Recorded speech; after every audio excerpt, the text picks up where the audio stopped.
Já, velkomin að rauðaborðinu á laugardagsmorgni. Þá höfum við það sem við köllum helgispjall. Við fáum einhver til að heimsækja okkur og sem að vill leyfa okkur að kynna sér aðeins. Bæði til þess að heyra sögu viðkomandi og kannski til þess að við getum speglað okkur eitthvað í gestunum. Og nú er það Þórir Baldursson. Sællvertu. Hvað á ég að kalla þig? Tónlistarmaður? Já, það er ekki bara ágætt. Hvað, þú hefur gert náttúrulega allt í tónlist, eða ekki? Já, ég hef gert ansi mikið. Þetta er á langu ferill. Já. Ég byrjaði sem ég segi alltaf atvinnumaður þegar ég var 14 ára. Já. Og mamma sagði mér það, ég hef sjálfur keypt á mig fermingagallan og fyrir peningana sem ég spilaði helgar í Krossinum í Keflavík. Krossin var samkomustaður í Ytri Njarðvík. Og hann var kallað Krossin vegna þess að það var rauður kross á gaflinum á þessum bragga. Þetta var braggi, gamall herbraggi. Og þetta var spítali. Og þess vegna var rauður krossin á gaflinum og staðurinn var alltaf kallað Krossin. Og voru böll. Það voru böll helgar. Og hvaða, eftir hverju var fólk að dansa þannig að þú varst það var þegar ég byrjaði þá voru það svona standardlög, All of Me og svona Only You og svo framvegis. Söngvar voru Engilbert Jensen og Einar Júliusson heitinn, sem er nýláttinn. Og hljómsveitin hét hljómsveit Guðmundar Ingólfssonar. Gítaristi, ekki píanisti. Nei. Já, þetta var árið 1958. Já. Og ég var 14 ára. Þetta er ekki alveg rock, eða hvað er þetta? Nei. Þetta voru svona P-pop. Það var nú ekki mikið þannig, eða menn voru ekki að spila jazzlög per se, það var meira bara að spila þessi standardlög sem voru vinsæl, Only You, Keisera og þú veist, þetta sem var bara í útvarpinu á þeim árum. Já. En svo kom rockið seinna, Presley kom hvað? Hann var komið þarna. Hann var komið þarna, 56. Hann var bara ekki komið til Íslands. Jú, Rock Around the Clock náttúrulega, Bill Haley. Jú, það voru svona eitt og eitt rocklag, sjálfsögðu. Og hvað voru hinir gamlir í hljómsveitinni? Við Einar vorum jafnaldrar, hinir voru nokkrum árum eldri. Ég man það, á bassan var Ellingur Jónsson, listamaður, mikill. Ellingur handavinnukennari, kölluðum við hann alltaf. Hann var á bassa. En þú? Ég var á píanó, náttúrulega, já. En píanóið var svona, framöndan var ekki svona tími píanósins. Nei, það var bara gítar, bass og tromma. Það var mjög erfitt að vera á píanó á þessum árum, heyrðist kannski lítið í því og þetta voru garmar yfirleitt, maður var að berja á þetta og eyðilega á sér einlega allan áslátt og hendur og svo bara með en þannig var þetta bara, lagast þetta. Það var léttara þegar maður fór að spila á orgel og hljómborð og svoleiðis þá var þetta magnað upp. Já, það var alltaf magnað. Já, það er þetta tímabil þarna sem kemur á eftir, Bítlatímabilið. Já. Það er ekki svona tímabil píanós, orgels, það kemur seinna náttúrulega, Billy Preston. Jú, akkurat. Já. Nei, á þeim, þegar Bítlarnir eru að skjótast fram á sjónarsviði, þá er ég komin í menntaskólann í Reykjavík og búin að kynnast Birni Björnsyni, vini mínum, og Tróels Bensen, og við farnir að huga að Savana-tríónu, þannig að ég lagði píanóið á hilluna og tók upp gítar og spilaði á gítar í því. Við vorum ekkert voðalega lengi, ég held að við höfum hætt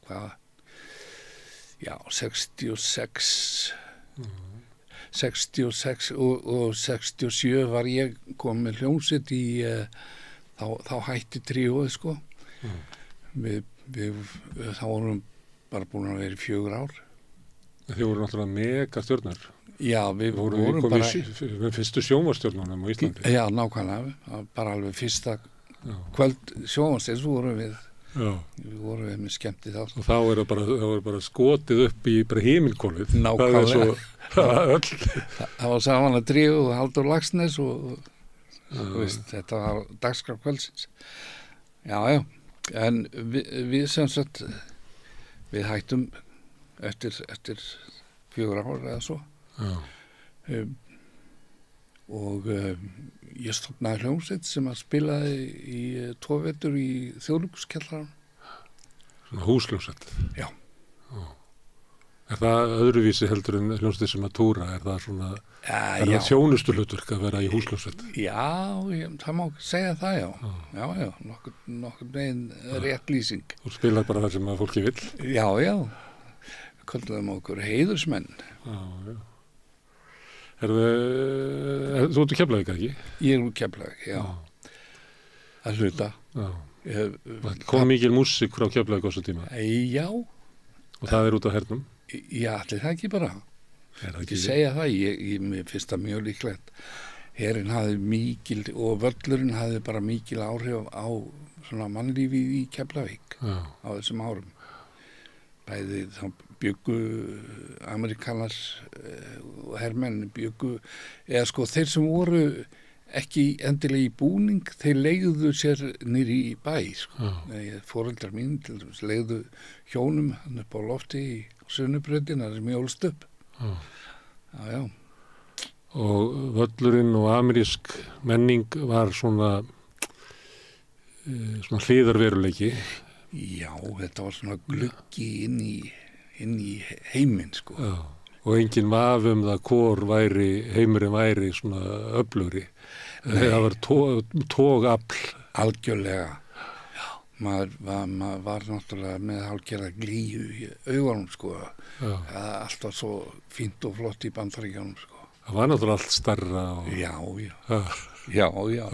Bílarnir, brauðin. Já. Hamborgar franskar og rúna, sko. Eitthvað sem maður bara sá ekki. En hérna músíkin, þú er bara lifað í henni, ekki? Já, þetta er búið að vera mitt ævistarf alveg frá, eins og ég segi, frá fermingu. Já. Og ég er 80 ára í dag. Já, þannig það eru 66 ár. Já. Sem þú starfaði í þessu. Fljótur að reikna. Pluss og mínus, ég náði því, sko. Já, ég hef aldrei náði hinnu, sko. Margkvöldin er náttúrulega bara margir plúsar. Já. Hérna, músíkin, byrjum á henni bara. Já. Hvenær náði hún þér? Alveg frá byrjun, sko, pabbi hann spilaði á harmoniku og spilaði á böllum í Keflavík. Og hérna, þannig að ég náttúrulega, fyrst eignaðist ég munnhörpu sem ég lærði að spila svona einhver lög, nú Blíka við sólarlag eða eitthvað svoleiðis, sko. Og þú þá hvað gamall? Þá er ég 7 ára, sko. Og síðan var ég farin að leggjast á hnén við harmonikunars pappa, því ég gæti ekki haldið á hann. Loftarinn ekki? Ná, ég gæti ekki haldið hann. En ég lá hann hjá honum og hún var á gólfinu og var að byrja að fikta, sko, og reyna að spila melodíur og hlutis. Þannig að pappi og mamma þau keyptu handa með litla harmoniku sem ég réði við. Og ég fór að tróða upp í barnaskólanum, labbaði á milli stofa og spilaði á litlu jólunum og svona, sko. Og hvað kendi þér þetta? Kendi mér? Ég er bara sjálfur. Ég bara hlusta og prófa og gera. Það er besti skólinn, held ég. Það gera það ekki allir, sko. Nei, það gera það ekki allir, það er rétt, en auðvitað það flýtir fyrir öllu að fá tilsögn, það er engin spurning. Nei, en þú gerir það ekki, eða fyrst það ekki? Nei, ég hafði náttúrulega fyrirmynd sem var pabbi. Og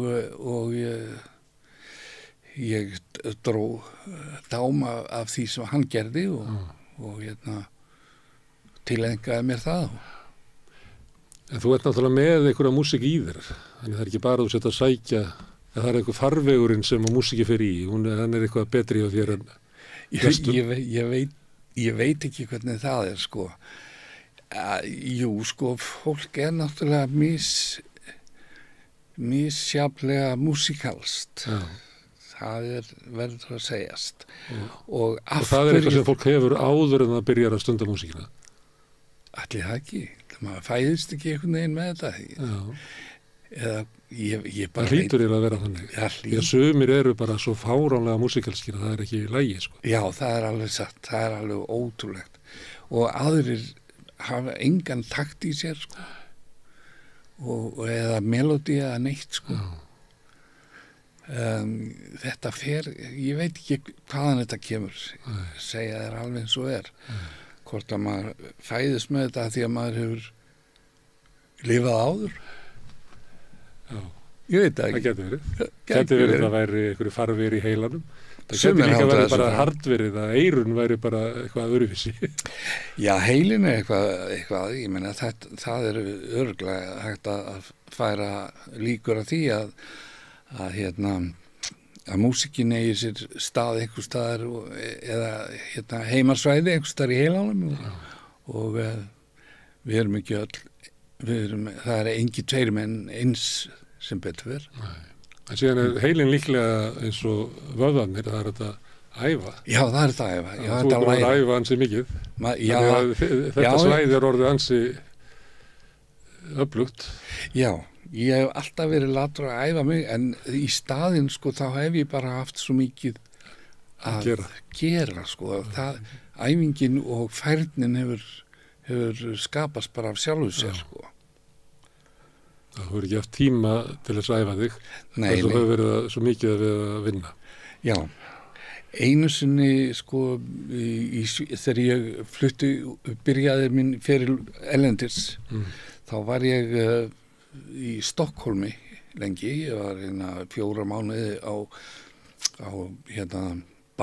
amerískum bar á Kungsgatan í Stokkólmi. Held ég Griggs, minni mig að barinn af eitið. Og þar spilaði ég frá 9 á kvöldin til 3 á nóttunni hvern einasta dag í 4 mánuði. Já.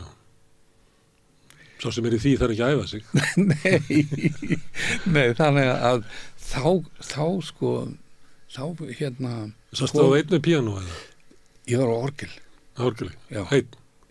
Já. Svona, spila svona lánsmusík. Hvað sem er, sko. Já, einmitt lánsmusík. Bara búið til stemmingu, sko. Já.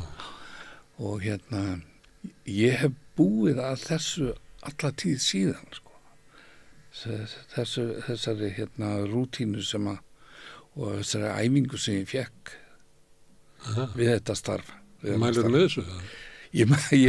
Nei, reyndar ekki, sko. Ég held að þetta verður svo leiðanlegt að spila svona lengi, sko. Fyrir fólk sem er raunverulega ekki að hlusta. Já, já. En það líður mér best að spila fyrir fólk sem er ekkert að hlusta. Nei, ég segi svona. Ég spilaði 20 ár í Perlunni, sko. Fyrir matakesti og já. Þú hefur náttúrulega oft verið svona eins og bara verkamaður í agri tónlistarinnar. Já, það má segja það, já. En það sem mér finnst skemmtilegast, það er að sitja og skrifa útsetningar. Já. Mér finnst það eiginlega langskemmtilegast og ég ætla ekki að gera lítið úr því að spila live með góðum hljóðfæraleikurum. Það er óborganleg lífsreynsla. Þetta samspil sem er á milli. Og svona þessi kontakt sem að maður færu virðing fyrir meðspilaranum og gefa pláss og svo framvegis. Þannig að þið saman getið orðið meira en hver og einn fyrir sig. Já, það er svona líka þessi púls sem er í öllum lögum, að finna þennan sameiginlega púls og þá á ég við, sko, rytman í lögunum, sko. það sé allir á sömu blaðsíðunni sko. Það var það. Þess að þið snertist í einhver svona... Já, það má segja það, já. Einhver hluti af sálinni snertist. Já, allir það ekki bara. Einhver galdur við þetta? Það er galdur. Það er galdur við þetta, engin spurning. Já, það er svona athöfn. Já. En þegar þú setur einn og eftir útsetu, þá finnst þér þú vera svona, það er mesta músíkin. Já, það er svo gaman að skapa, það er svo gaman að búa til og heyra svo geta hlustað á afraksturinn sko. Þú ert að spila, þá er það bara, þá ertu, ég er að spila fyrir mig, fyrst og fremst. Og ég verð að vera ánægð með það, annars líður mér ekki vel. Og það að mér líður vel að spila, það smitar út frá sér. Þú finnur það að mér líður vel og þú sér það á mér og andlitur á mér að mér líður vel, engin spurning. En svo þegar ég sitt einn og er að útsetja, að þá er ég að búa eitthvað til, sko, ég ímynda mér að það sé eins og málarinn sem er að mála mynd. Og þegar þú fær tækifæri til þess að skrifa fyrir svona stórt hljóðfæri eins og symfóníuhljómsveit, það er toppurinn, sko. Þú þarft að vera svolítið góður til þess að ná því. Þú þarft að vera með svolítið svona, til þess að tónskáldin eru misgóði að semja fyrir þetta rísa hljóðfæri sem symfóníuhljómsveit er. Já, og tónskáldin og útsetjararnir eru svo ólíkir margir og að sumir eru bara að búa til undarleg hljóð, ekkert endilega melódíur eða hljóma eða eitthvað, heldur hljóðmyndir. Hérna við eigum eina svoleiðis konu sem er snillingur, sko, hún Anna Þórhaldsdóttir. Hljóma stundum eins og hvalarhljóð. Þetta er alveg ótrúlega hverju hún nær fram, sko. Út úr þessu hljóðfæri sem já, nákvæmlega. Af því að þetta er bara eins og auðvitað þegar þú sest niður og er að búa til ratskrá, þá er þetta bara eins og stórt hljóðfæri. Og sumir semja fyrir þetta og útsetja eins og þetta sé einhvern veginn sindrandi að maður eiginlega heyrir í hverjum og einum í hljómsveitinni á sama tíma, þannig að allir einhvern veginn fá sitt rými, sko. Þetta er endalausa möguleikar, sko. Maður þurfa náttúrulega að vera með mikla reynslu og getu til þess að ráða við þetta. Þetta er svo stórt.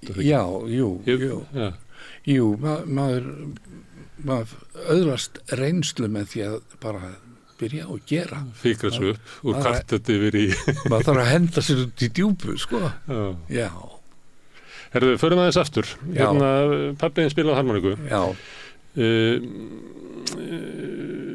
Og þú hafði fyrirmynd þar. Já. Hérna, getur þú lýst í svona muninum á pappa og pappa með harmoniku? Já, pappi, hann var sko, hann var algjör listamaður í höndunum líka, sko. Hann keypti sko, bílar sem hefðu lent í tjóni, sko. Hann var endalaust í því að hamra þá til og gera þá flotta aftur, sko. Eða þá að hann þurfti alltaf að hafa aðstöð, skúr og smíða einhverja hluti, módela bátum, því að sjórinn var hann mjög kær. Hann frá Dalvík og ungur maður, þá var hann á sjónum, sko. Og afi, eða pabbi hans, var útgerðarmaður á Dalvík og stór útgerðarmaður og byggði þar ættaróðalið sem heitir Sunnukoll og þar býr bróðir minn núna, yngri bróðir minn, Július. Já, ég misti þráðina aðeins hérna, en pabbi, já, hann sem sagt var á sjó og Það var með svona listræna taug eða sköpunartaug. Hafði það og hann gerði allt vel. Hann gerði það. Hann hafði yndi af því að búa til hluti. Hann var alltaf með harmonikuna með sér á sjónum, sko. Og fólk vissi það í þorpunum hérna, í sjávarþorpunum, ef að balli var á leiðinni í land, sko, þá því dansleikur kvöldið. En hann spilaði á landstíminu. Já. Ég var einn svona bát sem að gerði það í ótrúlega fallegu veðrið að vori. Já. Og þá var maður fremst og spilaði á harmoniku og meðan við vorum að sigla inn. Alveg dásalegt. Já, þannig að síðan náttúrulega ferði sjórinn okkur pappa söður í Keflavíkur, það sem hann kynntist mömmu og ég var til. Hann gerði ýmislegt dagana, sko. Hann keyrði leigubíl í Reykjavík þegar ég var svona 1 árs gamall og þau bjuggu á Langholtsveginum og hann vann hjá, hvað hét, Agli Vilhjálmssyni sem var með umboð fyrir Willys-jeppa og smíðaði hús á svona rútur og svoleiðis. Pabbi vann þar tíma. Þá komu jepparnir sem sagt án yfirbyggingar og það smíðaði. Já, einmitt, já.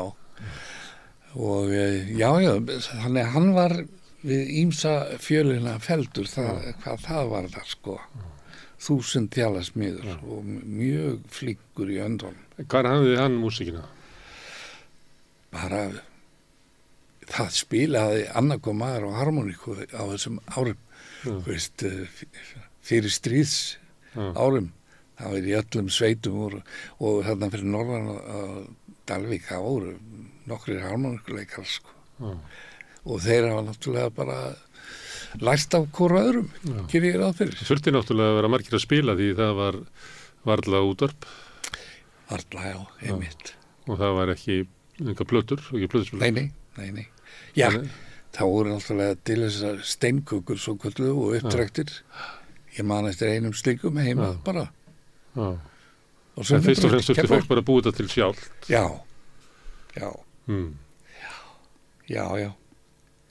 Eins og var náttúrulega áður að einu sinni var klassísk músík bara spiluð í stofunum. Já. Þú hefur spilað á píanó og næsta barnið á fiðlu og þriðja barnið á selló. Nákvæmlega.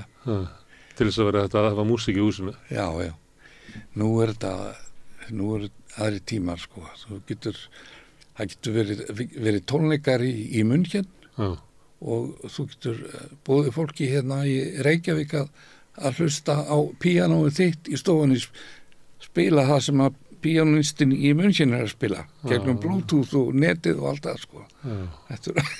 Þetta er alveg fáránlegt. En var hann góður á harmoniku, pabbiðinn? Já, mjög góður. Og hvað var hann að spila? Hvað? Já, hvað svona músík? Bara dansmúsík, gömlu dansana og svoleiðis, sko. Polka, valsa, skottis og hann var mjög hafði mjög næma tilfinningu fyrir rytma. Hann var gott að dansa. Afskaplega flottur í því, sko. Taktfast og flott hjá honum. Það getur orðið góður bassalegari. Hann hefði orðið alveg frábær bassalegari. Hann reyndi einhvern tímann að læra á básuna, það gekk ekkit. Hann hafði engan tíma til þess að æfa sig á það. Það spilaði hann á böllum og... Já. Þannig að hann hefur verið atvinnumaður, semi-atvinnumaður. Já, ég menna helgar og hann drakk aldrei, sko. Hann átti góðan bíl og sótti hljóðfæraleikara hingað í Reykjavík 2-3 til þess að spila í Keflavík á Laugardalnum. Svo keyrði hann tilbaka aftur eftir ball. Ég fekk stundum, hann tók mig stundum með, sko, þegar hann keyrði þá tilbaka að því hann átti það til að sofna, sko, á leiðinni. Búin að spila heilt ball og búin að sækja það og búin að vinna kannski fulla vinnu. Gamli Keflavíkurhugurinn, sko. Þá fekk ég 12 ára gaurinn, sko, að keyra. Fordinn. Á gamla Keflavíkurveginn. Já, það voru... Gamli Keflavíkurvegurinn, er það áður var stiftur eða? Já, þá var Vatnsleysuströndin keyrð, sko. Já. Fram hjá Vogunum og öll Vatnsleysuströndin og Hvassahraunið og þetta var svona mjór malavegur bara. Maður þekkti orðið hverja einustu beygið hana, sko. Segðu mér frá mömmuðinni? Mamma, hún varð 97 ára gömul og hafði alveg ótrúlegt minni og hún mundi alveg ótrúlegustu hluti, allt. Hún geymdi allt og vissi allt, hvað það kom, hver gaf henni það, hvenar. Það var alveg magnað. Hún var líka mjög listræn, hún var í höndunum, hún hafði yndað því að sauma og gera við flíkur og hafa allt fínt, sko. Hún er af stórri ætt þarna, Suðurnesjó, sem var kallað Hannesarættin, því að pabbi hennar, Hannes Einarsson, hann var smiður og já, gekk í eiginlega öll verk eins og menn gerðu þá til þess að bara skrimta. Já, þetta var stór systkinahópur. Ég held 12 systkini, það er allt í talið. Og flest byggu þarna suður frá? Já, reyndar... En þú ert vel tengdur inn í Keflavík? Já. Keflavík eða Njarðvík eða? Nei, Keflavík. Já. Alls ekki Njarðvík? Jú. Þetta er, já. Það var rígur þarna á millið, ekki? Það var, jú. En það er allar lengur en það? Ég held að hann sé alveg horfinn, sko. En það var sá sem sáum krossin í Njarðvíkum, þar sem við spiluðum helgar, það var hreppstjórinn, Óli hreppstjóri. Svaka, þykkur kall, sko, og stubbur svolítið, en sko það var náttúrulega að hverju einasta balli voru slagsmál, sko. Og þá mætti Óli og hann einhvern veginn ruddi þessi slagsmál á hundunum og undan sér út hliðadyrna sem voru þarna við sennuna. Það var alveg stórkostlegt að sjá þetta. En eldrauður í framann, sko. Óli var fínn kall. Þetta var hrátt svolítið? Þetta var hrátt, já. Það voru sjómönnum helgar, sko. Litu allt vaða. Ert þú elstur? Ég er elstur af systkinum, já. Og hvað eru þið mörg? Við erum 5. 5? Já. Ég spyr fólk hérna hvort það hafi verið alið upp við svona ástúð, hvort það hafi upplifað að það veri elskað og velkomið. Já, ég myndi segja það. Tvímælalaust. Þau voru bæði mjög ljúf foreldrar mínir. Já. Og laus við brennivínið, heimilið? Já. Það er mikið böl við það? Það er mikið böl, já. Og hefur valdið miklu tjóni hjá ýmsum sem maður hefur kynst og þekkt ævina. Því miður. Þegar þú ert 7 ára, sem er svona til manna heimildamyndaflokkur sem byrjaði að gera í Bretlandi eða Englandi sem talaði við fólk sem er 7 ára. Okay. Og svo næsti þáttur er þeirra 14 ára. Já, ég held að sé að fara að verða 72 ára þetta fólk. Já.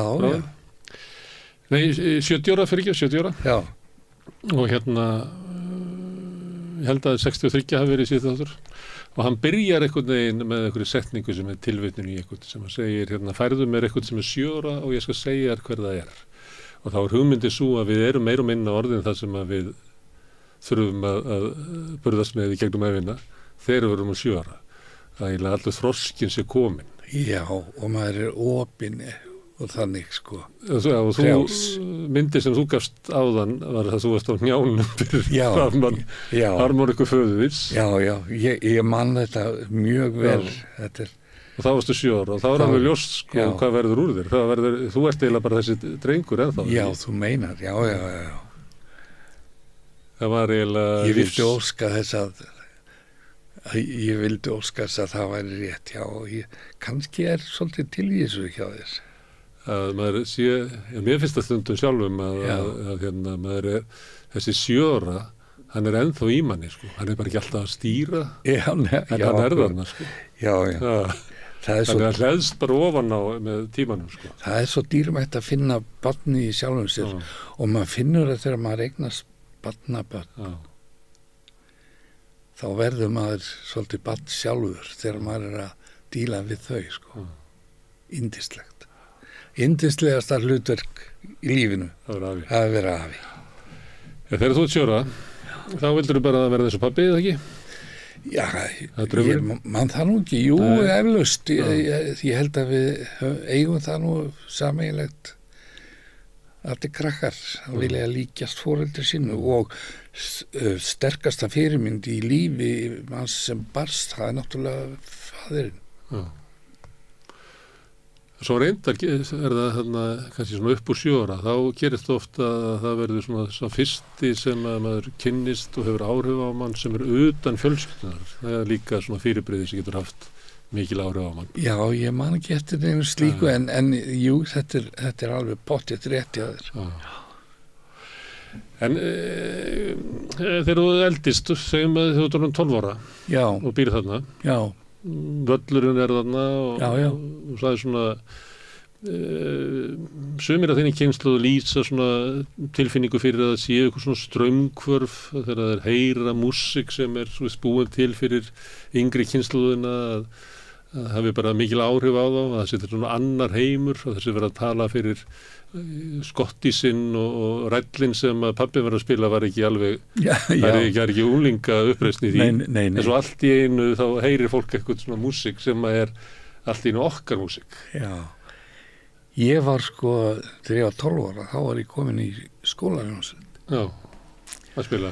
Já, með strákum sem voru ári eldri en ég, sko, þau voru í gaggó og já. Og þá var ég líka farin að spila fyrir dansskóla Hermanns Ragnars Stefánsson. Í danstímum? Í danstímum. Við pabbi skiptum því svolítið á milli okkar. Hermann stofnaði dansskólan sinn í Keflavík. Í sal sem heitir Tjarnalundur við Tjarnagötunni í Keflavík. Þannig að ég tengdist Hermanni og Unni konunars vinaböndum og bjó hjá þeim fyrstir ég kom til Reykjavíkur. Já. Þannig ég að spyrja þessu með hvaða músík var spilað. Já. Og líka því að það er margir sem hafa verið að lýsa þessu sem eru svona þinni kynslóð og kannski aðeins yngri og hvað. En ég veit ekki alveg hvort að hvernig þú sérð tónlistina, kannski sérð hana bara einhvern veginn alla í einu, þannig að manst eftir einhvern það sem að vera svona straumhvörf, þar sem þú heyrir einhvern svona nýjan stíl eða nýjan tón. Já, ég man það. Ég var nú orðin svolítið eldri, sko, en þegar ég var 12 ára og spilaði í skólaljónsveit, sko, þá voru lög svona eins og Diana með Polanka og svona, dægulög þess tíma. En ég man alveg, sko, því ég fann svona hríslast mig straum þegar ég fattaði Ray Charles. Ég fann einhvern veginn sálina í því sem hann var að gera, sko. Hafði mikil áhrif á mig og hefur alla tíð verið mikill aðdáandi Ray Charles síðan. Ég á dóttir sem er mjög músíkalsk. Já. Og þegar hún var svona lítil, þá Það var svona dásalegu svona gluggi inn í tónlistarsöguna af því að hún bara með einhvern veginn skilur tónlist mjög vel. Þannig að ég gæti verið að spila fyrir hana alls konar músík. Já. Til dæmis Bítlana sem hún hefði bara aldrei heyrt. Já. ABBA og hitt og þetta. Já. Og sumt að þessu bara fór bara yfir höfuð á henni. En þegar hún hlustaði á Ray Charles, að þá bara, við spilum Ray Charles, Nina Simone og svona nokkri listamenn sem að hún tengdi bara alveg strax við. Já, það er... Og hefur eiginlega bara fyllt henni síðan, sko. Já. En það eitthvað við Ray Charles sem að bara, ég veit ekki hvað það er. Já, það er sársökin einhvern veginn í röddun og túlkunni og sálinn bara. Það kemur svo berlega fram. Svo er það ekki svolítið svona frjáls í lögunum einhvern veginn. Jú. Ég veit ekki hvernig að lýsa þið. Nei, ég veit ekki heldur, sko. En þetta voru engin góðsinn dýð sem hann upplýði sem barn, sko. Þetta var og erfitt að vera blökkumaður í Bandaríkjunum, guðina almáttugur. Og ennþá. Og þetta kemur svolítið fram í sögnum hans, sko. Finnst mér og kirkjan náttúrulega og blúsin og allt þetta, sko, þetta Það er náttúrulega sömuleyti þá flytur hann bara gospelið yfir í poppið. Nákvæmlega. Og líklega hann eiginlega bara sá sem að gera það helst, sko. Já. Og síðan hefur það náttúrulega verið bara straumur. Hann hefur haft alveg gríðarlega áhrif, sko, á alla blökkumenn, sko, og músikanta. Það er engin spurning. Samanatríóið, það er þjóðlaga, pop. Já. Og það var svolítið, þetta var, það var náttúrulega, er ekki Peter, Paul and Mary á þessu tíma? Jú, það er rétt. Við fórum eiginlega, sko, við fórum í föt Kingston tríósins. Við vorum 3 og reyndum að herma eftir þeim alveg, sko. Mér sé að gítarinn sem ég spilaði á, hann var 4 strengja því að einn í Kingston tríónu, hann spilaði á tenorgítar sem eru með 4 strengi. Þannig að við reyndum alveg að vera eins og þeir, sko. Og ná tóninu svona með röddum. Já, einmitt og ég útsetti allar raddir, allar sem við sungum, sko, ég skrifaði það allt og hljómana, sko, í lögum, við færðum íslensk lög í þennan búning, sko, sem á þennan bandaríska búning og Kingston Trio og Peter, Paul and Mary og fleiri. Tróels var mjög hann var mjög duglegur í því að svona viða að okkur efni við og alls konar fleiri sem ég bara man ekki nöfnin á í augnablikinu. En það var svona bylgja í Bandaríkjunum líklega tengt svona háskólanum eitthvað. Mjög sennilega, sko. Já, ég var að hlusta á Peter, Paul and Mary daginn. Já. Og þá var ég hugsað, þú veist, hvenær allir, sko, bjartsýnin komið aftur í músíkina? Þetta var eitthvað, það er eitthvað svona, virkar að mann næstu eins og þessi bernst, af því að þetta er svo opið og þetta er svo, eitthvað svona bjartsýni og von í þessu. Já. Þau voru Peter, Paul and Mary, þá, sko, maður hlustaði á live upptökur af tónleikum hjá þeim. Það var mikill húmor í þeim 2 strákunum. Ég minni að það verið Paul sem að kynnti alltaf lögin og mikill húmoristi og hjá okkur var það Björn. Hann talaði á millilaga, hann var orðheppinn og skemmtilegur. Helgi P. gerði Ríó-tríóinu. Já, nákvæmlega. Þetta fylgir. Það var einn talsmaður, sko. Já. En við höfum alltaf haldið kontakt og það var yndislegur vinskapur sem að myndaðist og lífir enn. Já. Og við köllum korannan bræður, sko. Já. Þannig að þetta var mjög náið. Já. Enda vorum við það mikið saman í alveg 4 ár, sko. Og spila út allt. Allar árshátíðir. Umboðsmaður okkar Pétur Pétursson, útvarpsmaður. Hann var duglegur að bóka okkur. Það var svolítið stór karakter. Hann var það. Skemmtilegu kall að mörgu leiti og alveg bráðgáður. Mikill sögumaður. Mikill sögumaður. En á þessum árum að verða svona unglinga, hvað ég segja, æskulís uppreisn í heiminum. Jú. Hvað, það var ekki alltaf 68 kynslóðin? Jú, þá voru nú líka, sko, byrjað að koma, eftir að Bítlarnir sló í gegn, sko, þá spruttu pop hljómsveitir allt land, sko. Og Shadows. Mér minni að, sko, Gunni Þórðar og Rúnar, þeir fyrsta hljómsveitir sem ég held, þeir eitthvað á þeim kölluðu Skugga. Já, og voru að spila Shadows-lóð. Já. Sem urðu síðan hljómar. Það var nú eitthvað annað hljómsveitarnafn á þessu, ég bara man ekki hvað var. En, og svo ég fór út, sko, áramótin 69, 70, þá fór ég í mína ævintýraferð.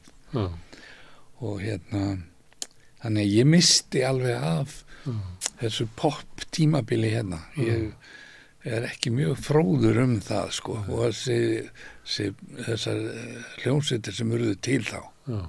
Leistust upp og runnu saman með ýmsum hætti. Já, einmitt, ég er mjög illa að mér í þeirri sögu, sko. En ég fór út, sko,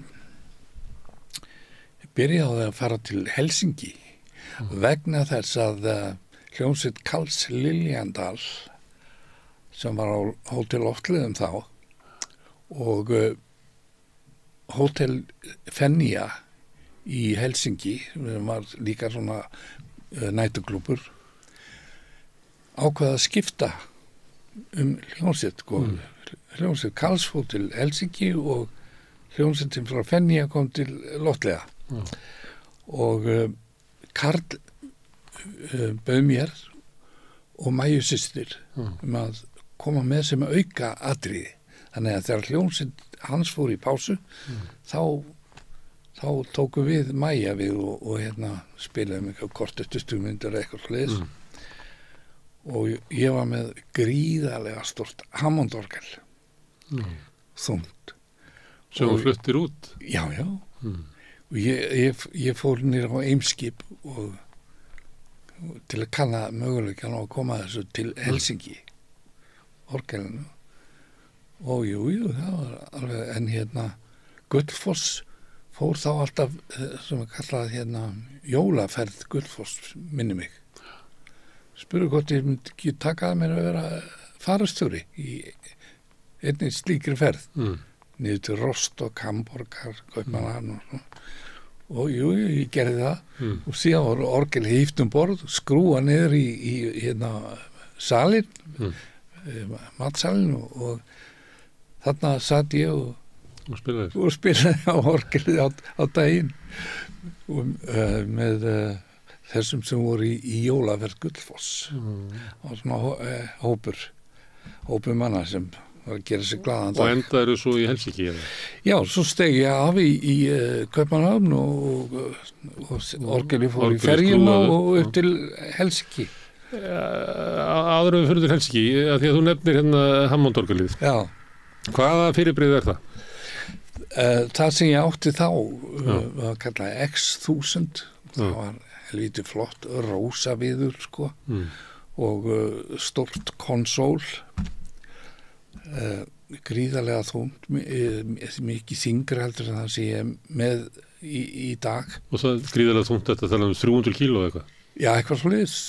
Og það var sko orgel það var bassapetal og það var bekkur og þetta var allt massíft og svona stóða á svona riðfríum stálsúlum orgelið sko og síðan botn og síðan var tónkabinett með þessu líka. Tónkabinett hvað? Það bara eins og magnari, eins og stærðarinnar Marshall gítarmagnari sko. Það sem hátalarnir í og Pái magnarinn því að það heyrist ekkit í orgelinu sjálfu öðru sem að það sé með sko. Frekar en það heyrist bara pínlítið í rafmagnsgítarnir þegar En þessi svona hljómur úr Hammond-orgeli, af hverju hann svona sérstakur? Þeir segja að það sé vegna þess hvernig tónnin búin til. Já. Þetta er sko segulmagn. Þetta er segul straumur verður til eins og á rafmagnsgítarnum þá titra strengurinn fyrir ofan pick-upið. Pick-upið er svona segulmagnað sko eða spóla utanum svona járnkjarna og titringur strengsins hann býr til tíðni straum riðstraum sem tónninn sko hann síðan magnaður upp en fyrir gegnum magnara Hammond-orgelið í staðin fyrir það er alveg nákvæmlega eins nema það er ekki strengur það er skífa með svona og á kanti skífunar eru öldur og sem þýðir það að stundum er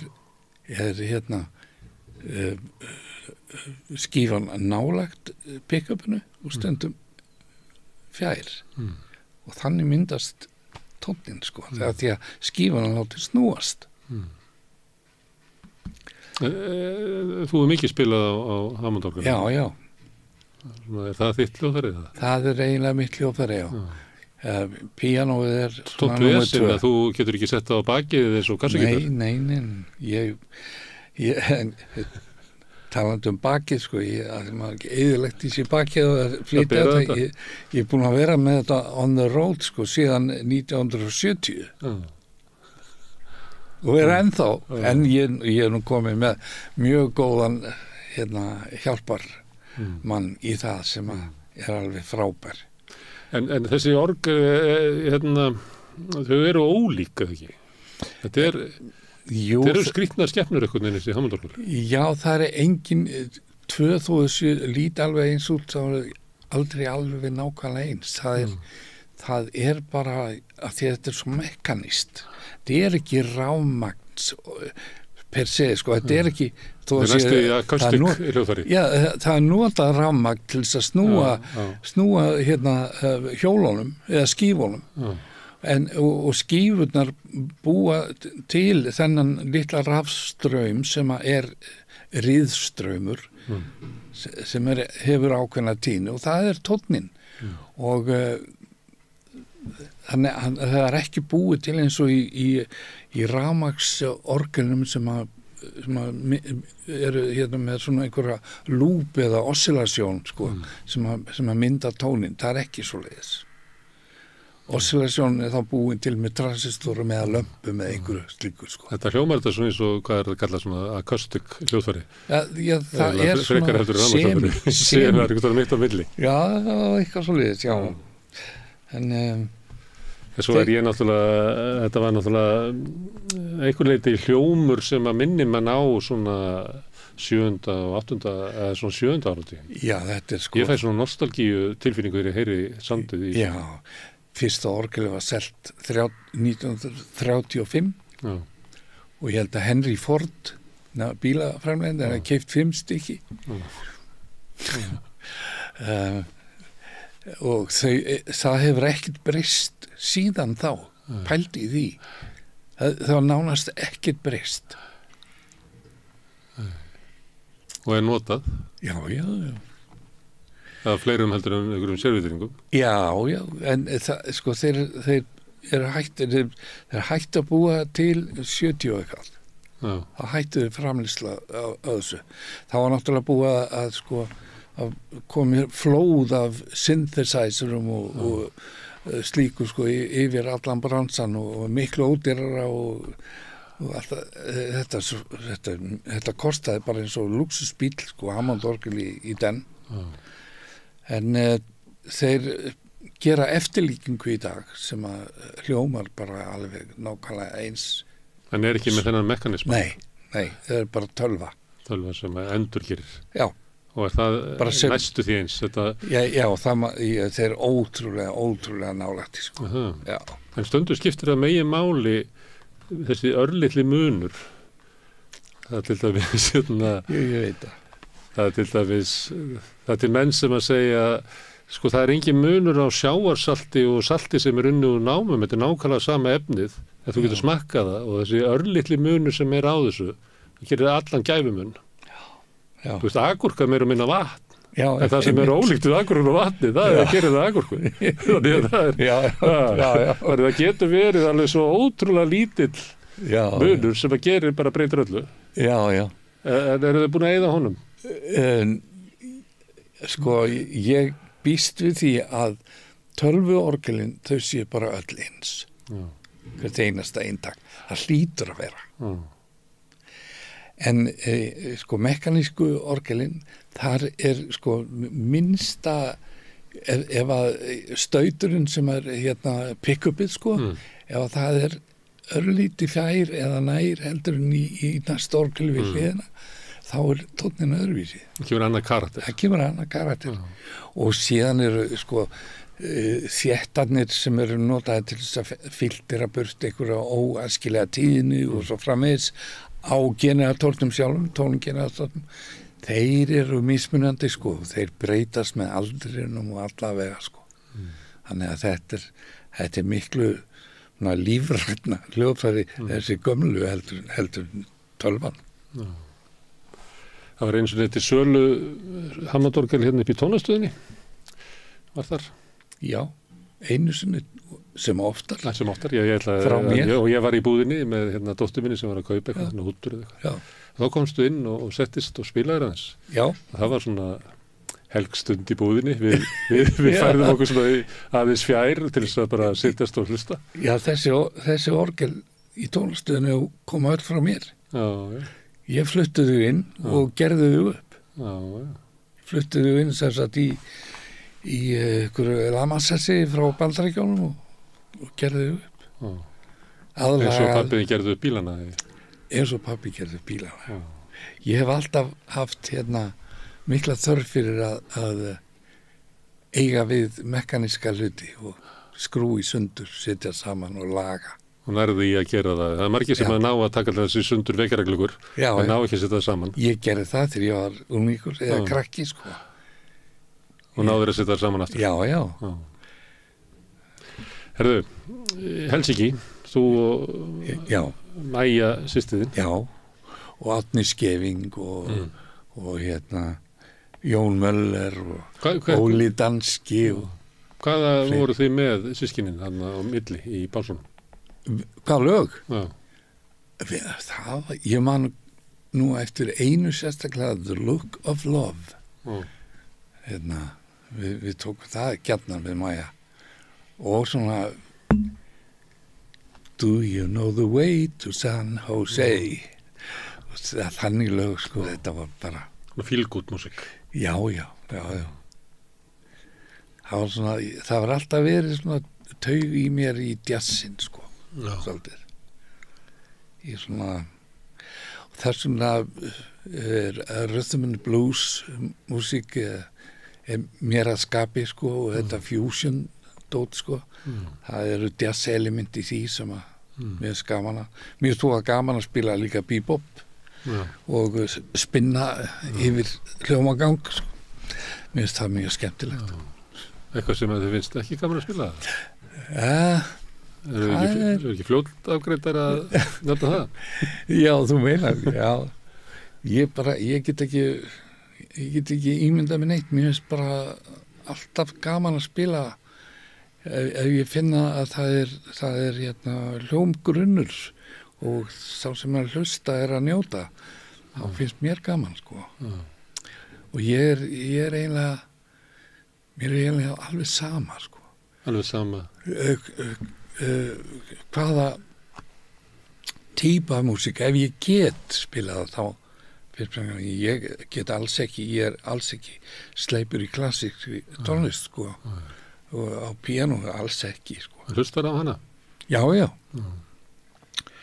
Og ég get svona feikað eins og ég sé að spila klassíst, en ég er ekki góður að lesa og spila leið. Ég náttúrulega les nótur og skrifa alveg reybrennandi, en ég er ekki góður að spila og lesa vegna, ég les í stúdíónu, þá verður maður náttúrulega að lesa, en það er ekki skrifaðar nótur, þú sér bara hljóma og þú er að túlka þá, ég er góður í því, en það er náttúrulega vegna þess að mín nálgun í upphafi var eftir eyranu. Já.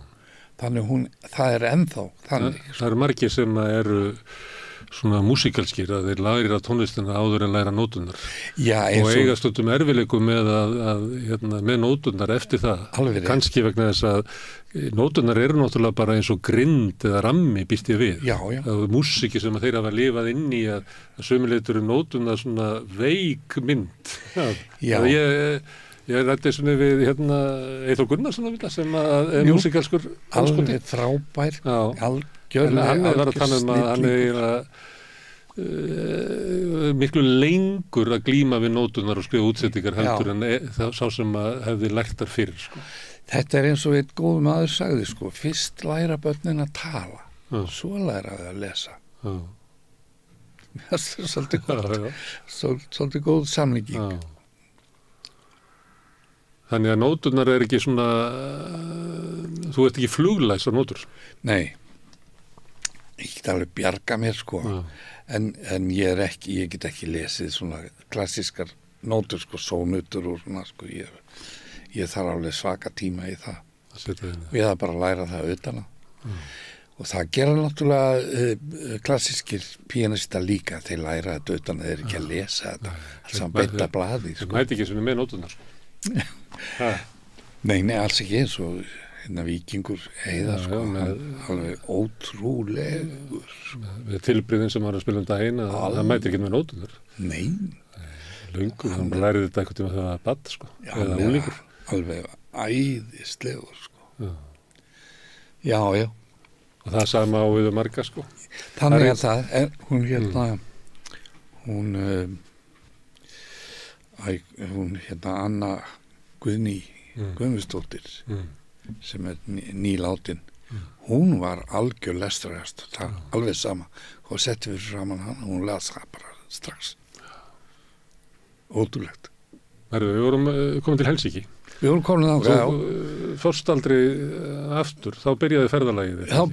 Þá byrjaði ferðalagið. Ég var þar í Finnlandi í 3 mánuði, því að þegar þessu lauk í Fenja og Maja og hljómsveit Karls fóru heim, þá setti ég mig í samband við umboðsmannana í Helsinki sem að bókaði mig í Póri, Tampere og Turku, og ég spilaði þar á svona hótelum, svona lounge músík bara. Og svo tók ég ferjuna með orgelið niður til Kaupmannahafnar aftur, og hinum megin við sundi bjó frændi minn, Höddi, Hjörleifur Björnsson, og kona hans, og þau buðu mér að koma og vera hjá sér í 1 viku, og Höddi var með sambönd og útvegaði mér þessi djóp hérna upp í Stokkólmi, þar sem ég spilaði á Griggs í 4 mánuði eða 4-5 mánuði, maður ekki hvort. Og frá 9 til 3 á nóttinu, sko. Alla daga. Þræla vinna? Já, þannig, já. Og ekki alltaf gaman? Nei, alls ekki. Og hundleður, sko. Og hvað varst að hugsa þegar varst leiður? Ég veit ekki. Músík fyrir fólk sem var kannski ekki að hlusta? Nei, ég veit ekki hvað ég var að hugsa, bara komast heim. Ég veit það. Það fórst aldrei heim? Já, ég bjó þarna í Jakobsberg, fyrir utan Stockholm, og átti grænan Taunus. Já, bara komast heim. Komast heim til Íslands? Nei. Bara heim til... Já, heim í rúmið, sko. Í rúmið? Já. Svo kom dagur eftir og þá þurftur að fara aftur? Já, bara hlut. Þú lítur að hugsa, svo veist, að þú ert að vinna við músík. Já. Ég meina, þetta getur verið endastaður fyrir menn að enda þarna. Það sumir bara eru þarna í lobbyinu þá. Já, það er rétt. Ég var svo lánsamur, sko, ég lét, sko, brennivínu svona alveg eiga sig, sko. Og drakstu það bara ekkert? Nei. Hefur aldrei drukkið það? Jú. Já. Jú. Það bara drekkur ekki í vinnunni eða? Jú, þetta smá breytist, sko. Þegar ég bjóð til dæmis í München og þar var ég að vinna, næstum daglega í stúdíóvinnu bara, sem stúdíómusikant og í hverju einasta stúdíóbar, og þannig að maður komst ekki hjá því. Svo mikið reykt, sko. Já. En ég á grasi? Já, ég hass bara. Já. Blanda í tóbaki, sko. Ég gat það ekki. Ég prófaði náttúrulega, ég var bara farveikur, sko. Fekk hvítuna bara og bleið og lamaðist bara. Þannig að ég lét það alveg eiga sig. En svona tryggar í búsnum heldur því ég kom aldrei nálægt í. Þorði ekki bara. En í München, þá varstu í stúdíóvinnu. Já. En við erum með því þarna í Stokkólmi á Barnum. Á Barnum. Já. Hver er leiðir hann á milli? Hún er þessi. Ég var kallaður til í hljómsveit sem að túraði Svíþjóð. Mikið í norður Svíþjóð. Og þú með orgelið?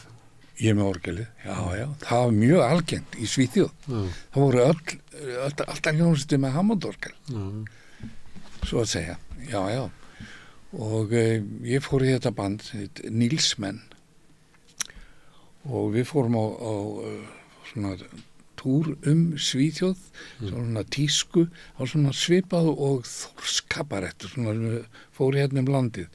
Það var tískusýning og skemmtiatriði og sumargleði. Og sumargleði, já. Og ég var í þessu bandi og þar kynntist ég konu sem að ég giftist svo, sem var söngkona, Nína Lísell, og við vorum gifti í 10 ár og hún var stórstjarna í þýsku sjónvarpi, austurþýsku sjónvarpi, sem að þá var náttúrulega bara hinum við múrin, sko. En hún bjó í München. Nú, það var samt stjarnað fyrir austan tjald. Já. You figure it out.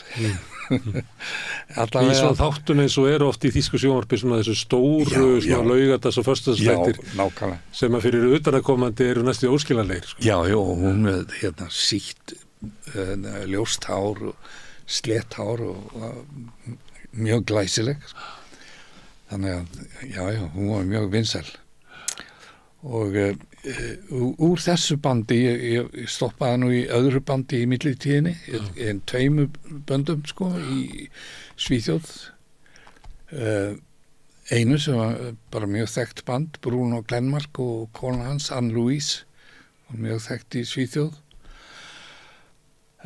Þaðan fór í þýskt band.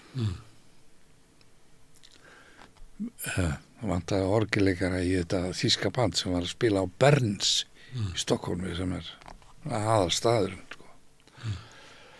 Með þessu bandi fór ég síðan niður til Þýskalands og Sviss og þá var sko Nína sænska kona mín, við vorum bara kæristupar og hún bjó semst í München og það kemur, við vorum að spila í Zürich, þetta band á næturgruppu sem heit Heiðland og það koma til mín 2 bræður sem bjuggu hérna nálægt Frankfurt og voru með hljómsveit og voru að taka upp plötu í München spurðu hvort þau væri til í að koma og vera með þeim á plötunni og þá er því að hætta í þessu þýska bandi og ég gerði það og keyrði með orgelið í Volkswagen Rúbriði til München og tók upp með þeim þessa plötu þar byrjaði sko þá fór að spyrjast út að komið nýtt andlit í músikbransan, í stúdíobransan og ég fór að fá djóp og uppringingar og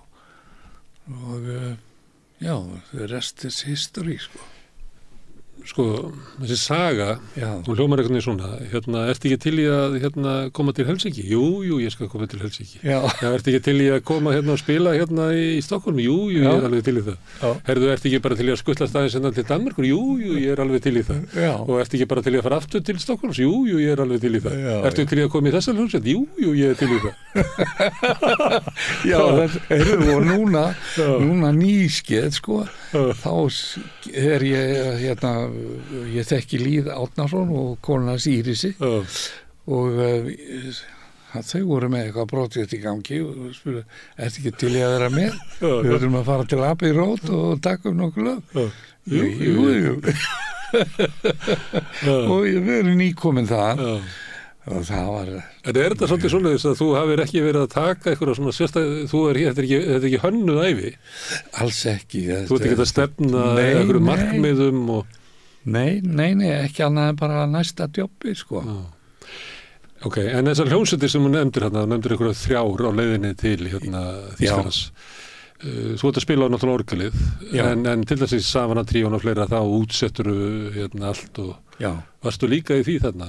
Já, ég útsetti fyrir þessar hljómsveitir? Já, fyrir Nílsmenn allavega, ég útsetti fyrir Nílsmenn. Það var annar í því að útsetta fyrir Bruno Glenmark og síðan voru þessar útsetningar fyrir þýska bandið, þær voru bara til, það var bara mappa sko þannig að ég vilti ekki að skrifa þar Kom bara ofan Það kom bara ofan Það kom bara ofan, já okay, En þegar þið byrjaði að spyrjast út þarna í stúdíónu í München Já að það komið nýtt andlit og hvað af hverju spyrst það út? Hvað kunnið þú sem að var eftirsonavert? Ég gat sko spilað alls konar stíla á píanóið. Það var svona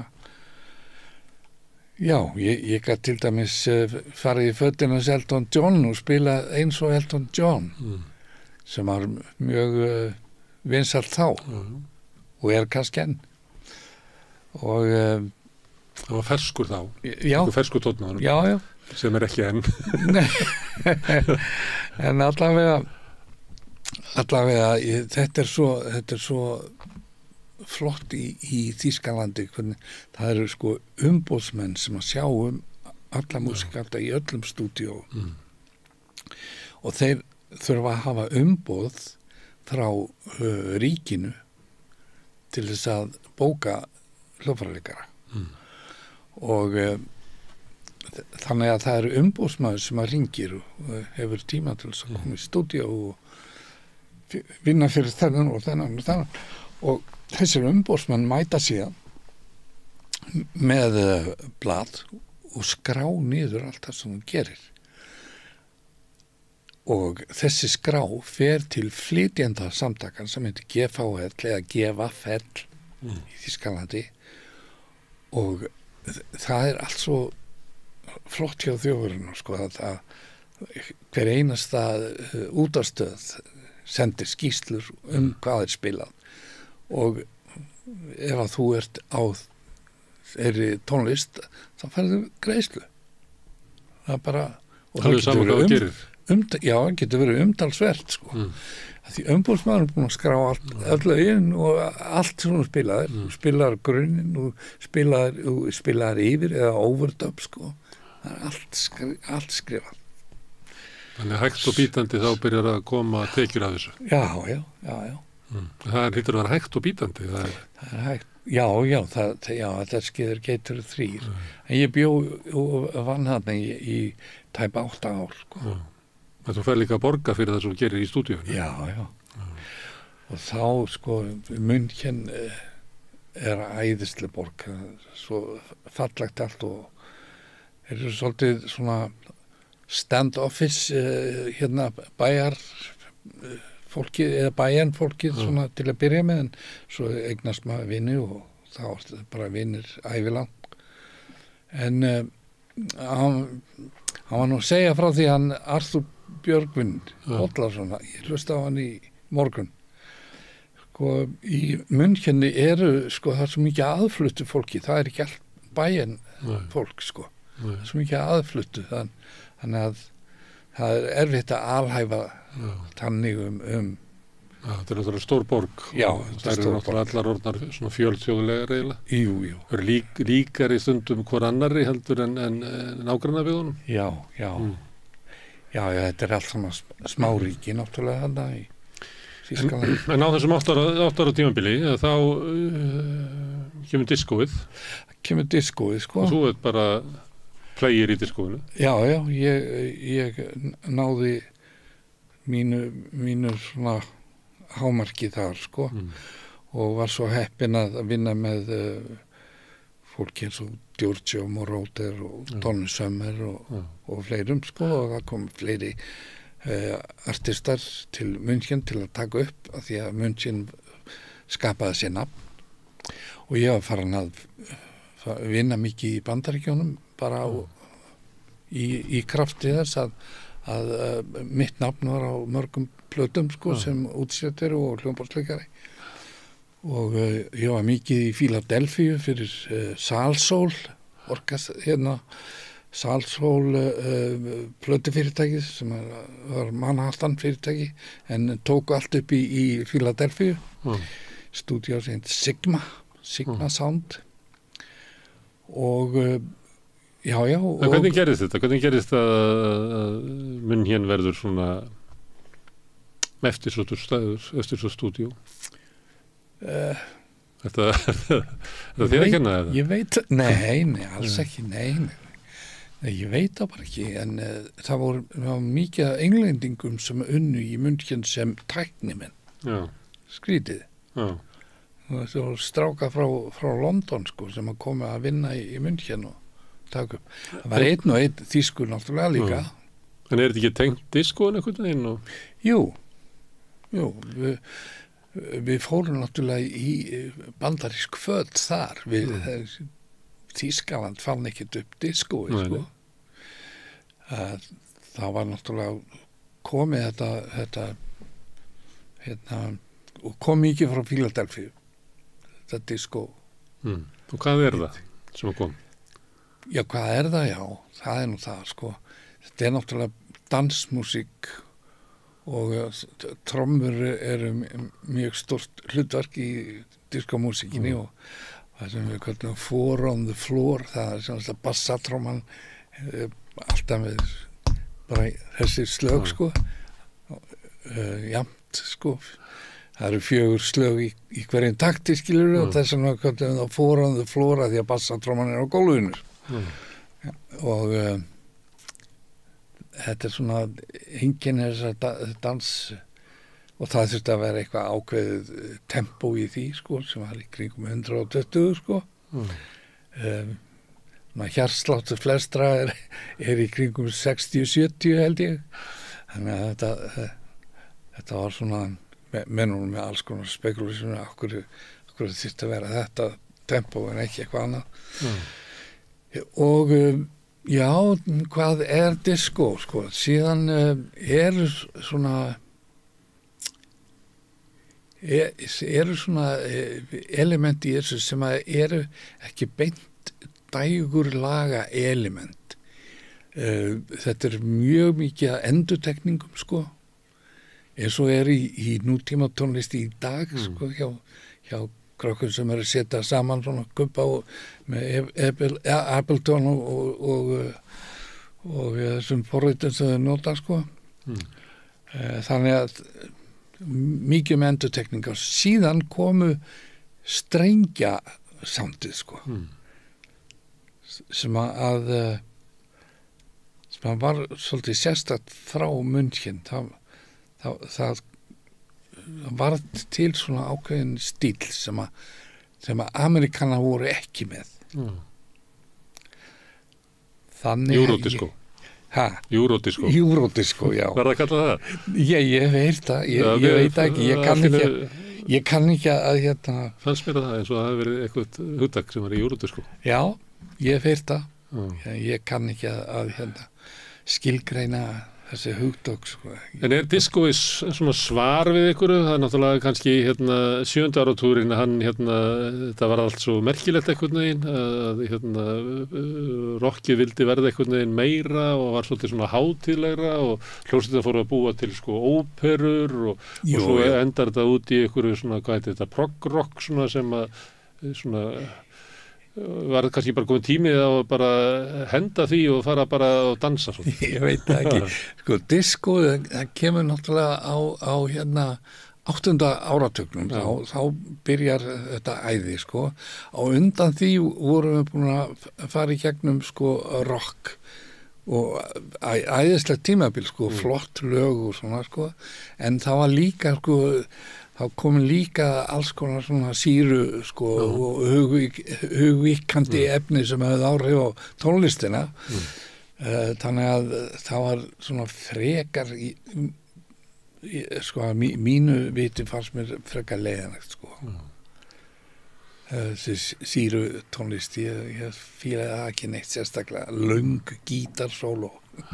Þú veist, það var ekki ég, sko.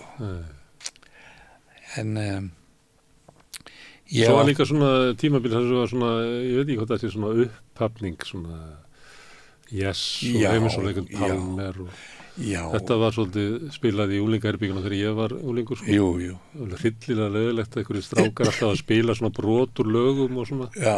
Ég náði aldrei tengingu við þetta. Nei, ég heldur. Þannig að þú spurði mig á hann hvað mér þetta leiðilegt, þá það helst að. Já. En já, svona var þetta, sko. En svo Boney M sem að þú komst að, það er náttúrulega sérstakt fyrirbrigði. Já. Það er eiginlega eins og hönnuð, eins og stundum við sagt að Sex Pistols hafi verið búin til svona þess. Já, sem að hannar það. Spice Girls. Já. Boney M var eitthvað svoleiðis, það var bara hannað fyrirbrigði. Já, hann hét Frank Farian. Já. Strákur frá Saarbrücken. Hann var svona hustler, sko. Hann var gefið út og pródúsera og það var alltaf með plötubunkan í skottinu á bílunum, sko, keyrði í milli vestlana og 2-3 plötur hérna og þú veist, hann var svona hustler, duglegur strákur, sko. Og hann byrjaði með þetta Boney M og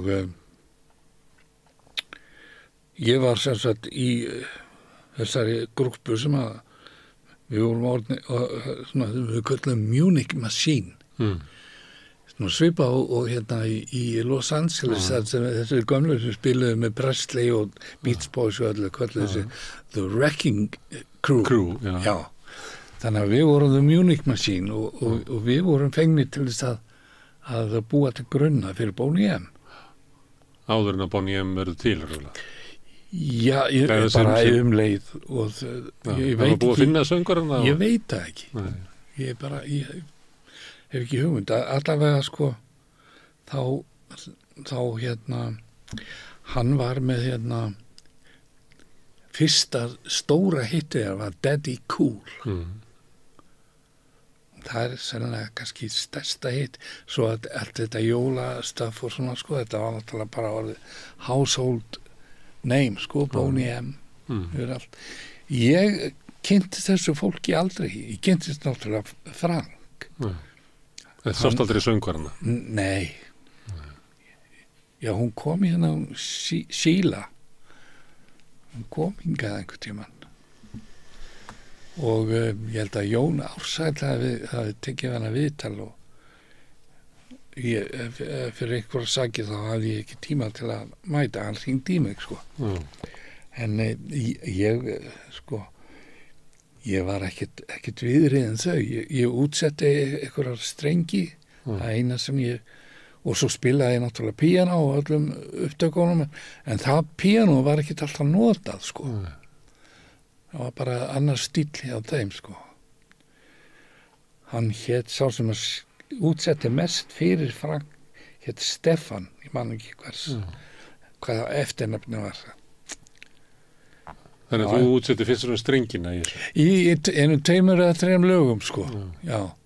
En hann skrifaði líka það sem frægast frá þeim, það skrifaði Stefan, sko. Já, þannig að ég hef alltaf verið bendlaður við Boney M, ég hafði voða lítið af þeim að segja eiginlega, sko. En þetta var mjög vinsæl sveit, það ekki bara á Íslandi? Já, út allt, maður, út allt. En hvaða fleira var gert í þessu stúdíói? Þetta voru nokkur stúdíó, sko. Union Studios hét þetta og svo Arco, ég man nú ekki, Sipcik hét eitt, eða Studio 70 í Kjallara. En þau höfðu öll eitt sameiginlegt, það var alltaf kantína eða bar í öllum. Það er ekki hér í Hljóðrita? Nei, það var ekki hér í Hljóðrita. Það er bara útrunnar júmbósamlokur. Já, túnar fiss. Já. Þú nefndi Donnu Sommer. Já. Var hún í Þýskalandi? Já, hún var gift Austurríkismanni sem hét Sommer, S-O-M-M-E-R, Sommer. Og sem sagt hann kom eftirnafnið hennar, hún breytti því í Summer því að þau skildu og hún var svona að vinna í stúdíóum í München sem bakrata söngkonar. Það var eiginlega allt, voru alltaf notað bakrættir í öllu, sko. Svo ákvaði einn George Moroder að pródúsera Donnu gera með henni plötu og hann fékk til þessu sig enskan textahöfund Pete Bellotti heitir hann og þeir sameinuðust að pródúsera Donnu og fengu mig til þess að útsetja og spila ekki alveg í byrjun en samt ég held ég hafi útsett 4 longplayin plötur með Donnu og svo fluttist hún náttúrulega til Los Angeles að því hún var náttúrulega, þar var hún stjarnan í Ameríku hjá Casablanca plötufyrirtækinu tengingin hann hét sko Bogart, hann hét Neil Bogart sá sem átti það fyrirtæki og Humphrey Bogart náttúrulega kvikmyndir í Casablanca þar er tengingin heitið á plötufyrirtækinu.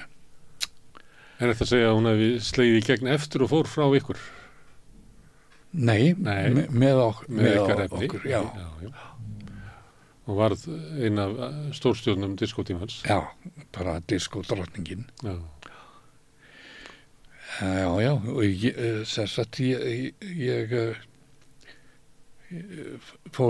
flög mikið til Los Angeles til þess að taka upp þar líka, sko. Já. En já, alveg jafn mikið til Philadelphia og þar var kynntist ég Grace Jones.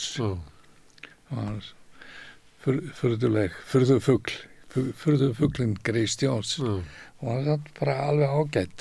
Og það var Donna líka, mjög svona fín stelpa, sko, og fjölskyldu kona, sko. Það var ekkert rugl á enni, sko. Eða Grace heldur ekkert rugl.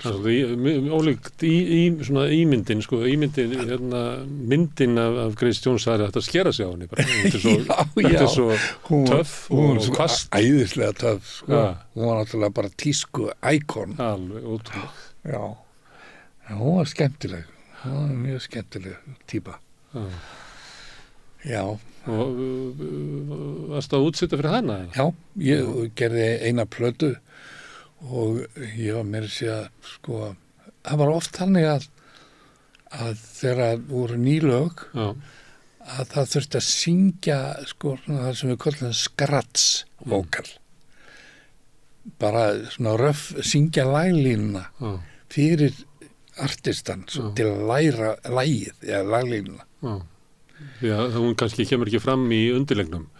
Nei.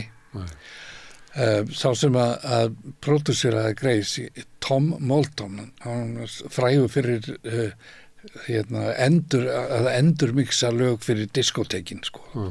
Tom Manhattan búi. Við Tom erum ennþá í góðu sambandi, sko. Nema ég hafði sungið eitt lag á þessu albúmi meðal annara laga, sko, sem hét Suffer. Og Tom að mér forspurðum ákvað að nota skrattsöngin. Þannig að ég syng þarna dúett með Grace á þessari plötu. Og þetta ég skammaðist mér alltaf svolítið fyrir þetta, en ég er búin að jafna mig á því núna. Þetta var svolítið hommalegt, sko. Þetta Tom samkynniður maður, sko. Og Grace var svona svolítið íkon fyrir samkynni, sko. En svo sér Judy Garland. Og Judy Garland. Ég var það? Já, ekki.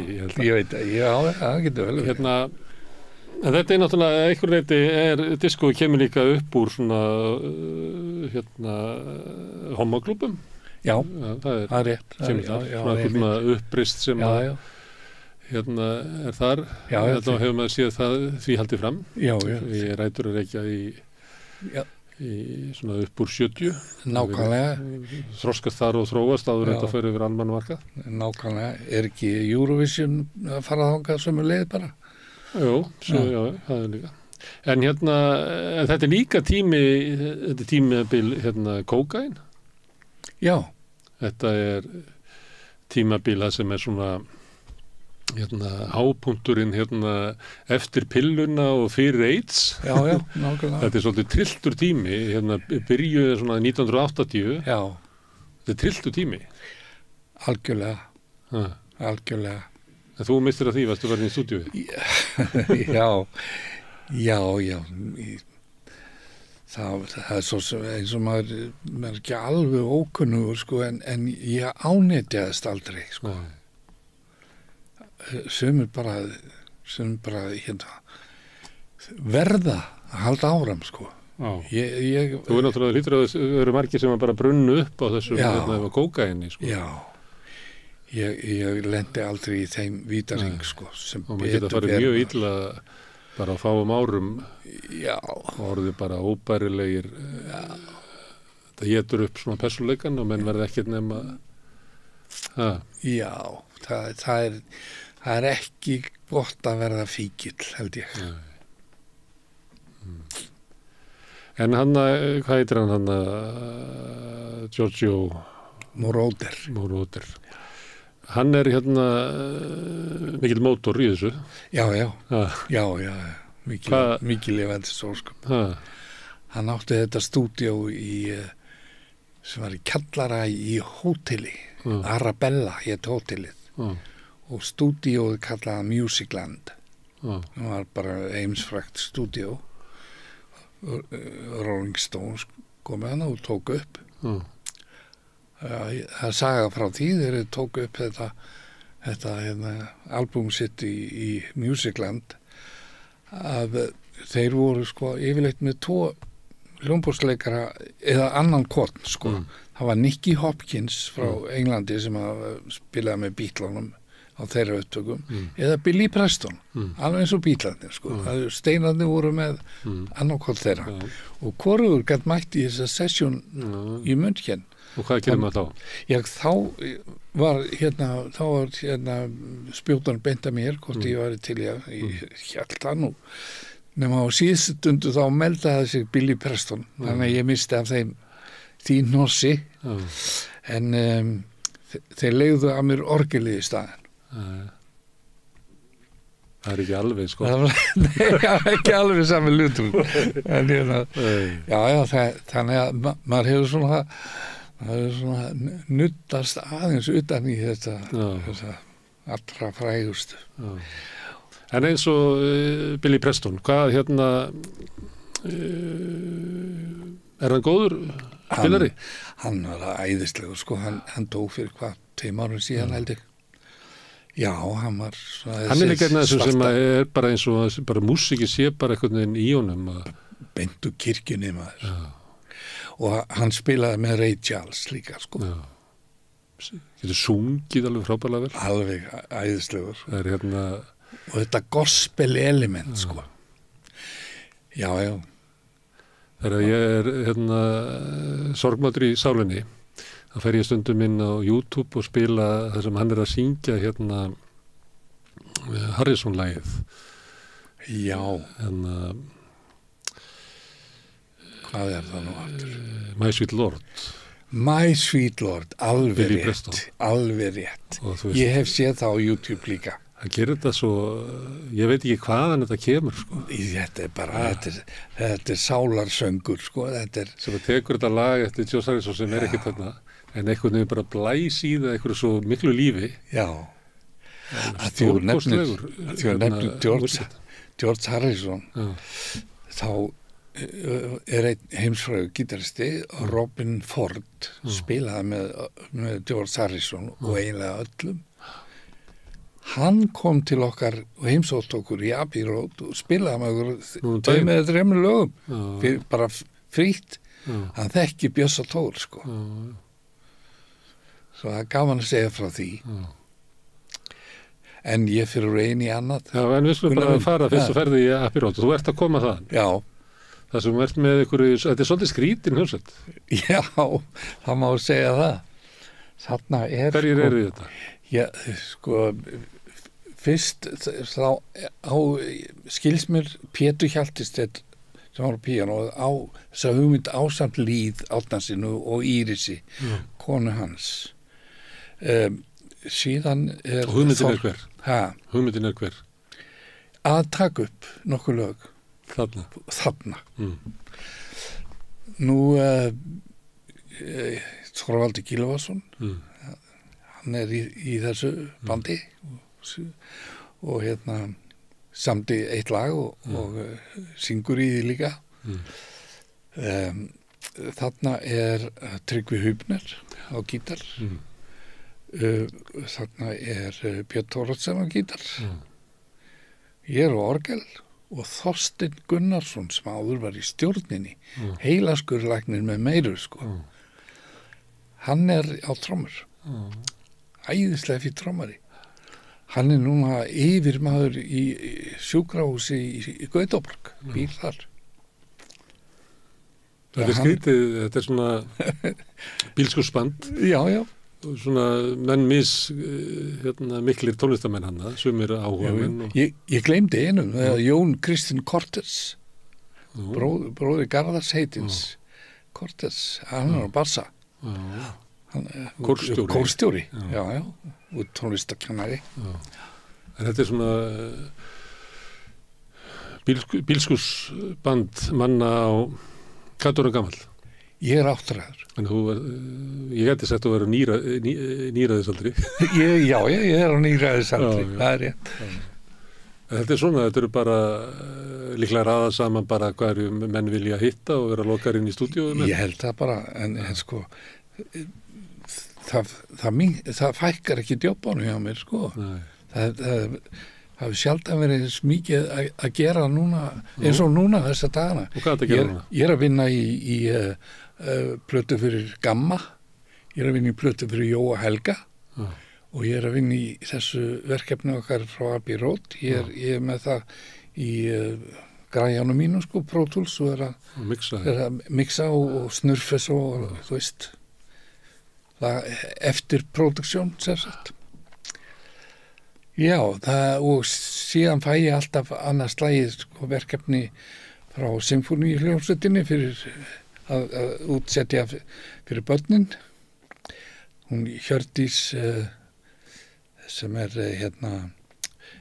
menningar og fræðslu fulltrúi hljómsveitarinnar, hún er mjög góð við mig og hefur alltaf samband og En er þú ekki góð við hana líka? Ég vanda mig alltaf. Já, metnaður minn er í því að skila að mér góðu verki. Það er bara, það verður að vera svoleiðis. Þannig þú ert í músík frá mátni til kvölds og svo er hobbyið mitt er að gera við orgel. Ég á ennþá 3 Hammond-orgel sem ég er að gera upp.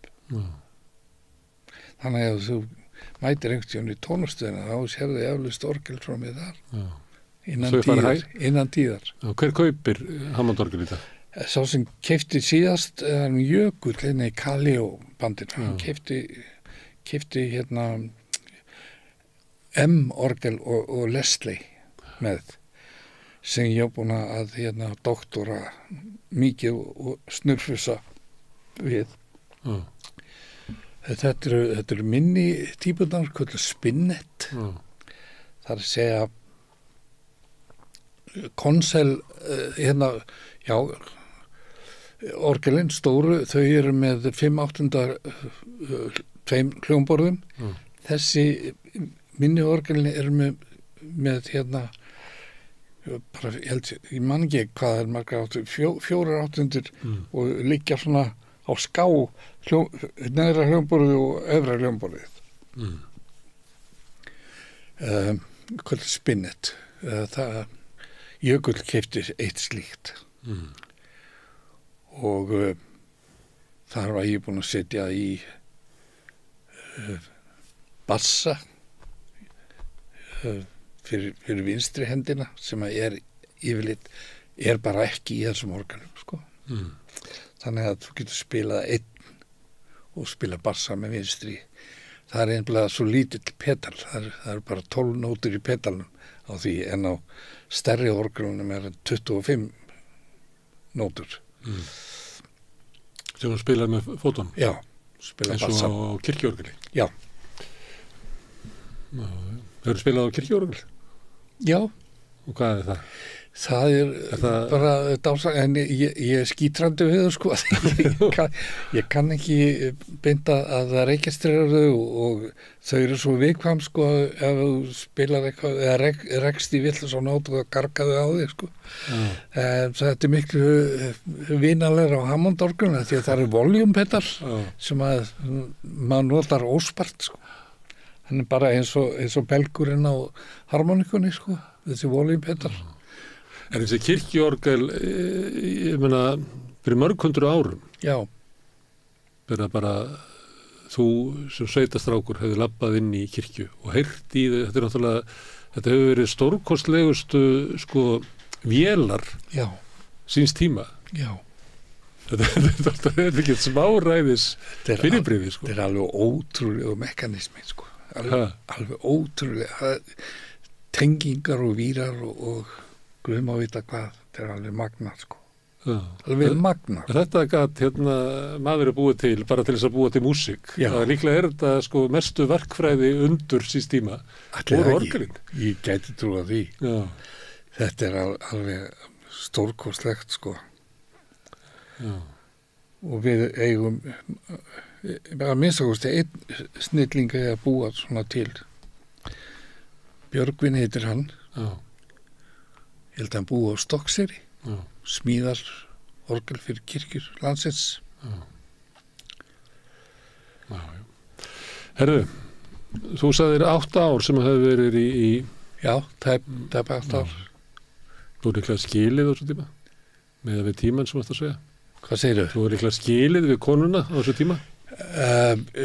Með við tímann, þú sagði það að verið 10 ár með henni og... Já, nei, ég gerði þau mistök að því ég var farin að vinna svo mikið í Bandaríkjunum. Já. Ég gerði þau mistök að taka saman föggum mínar og flytja til Bandaríkjana með konu og 2 börn. Já. Og þetta var árið 1980 sem var kreppu ári í Bandaríkjunum. Og öll þau verkefni sem ég hafði framundan, þau voru öll þurrkuð út af borðinu. Og ég var nýbúin að kaupa stærðarinn á hús á minnilega svæði á það. Og ég náttúrulega gæti ekki staðið undir því, þannig að hjónabandið sprakk og allar mínar eigur. Ég sérst var komin niður á 0. Já. Og þannig ég kom bara heim, hingað. Mér hafði hvort ég alltaf langað til þess að koma heim. Þannig að þetta var svona... til Helsinki? Já, ég var alltaf með heimþrá. Já. Ég var alltaf með heimþrá. Og það var mitt gæfuspor. Og samband mitt við börnin í Svíþjóð og konuna mína í Svíþjóð er alveg dásanlegt. Það er svo mikill vinskapur og fjölskyldutengsl, þannig að svo eignaðist ég mína konu hér, Guðrúnu mína, Pálsdóttur, dansari áður fyrr í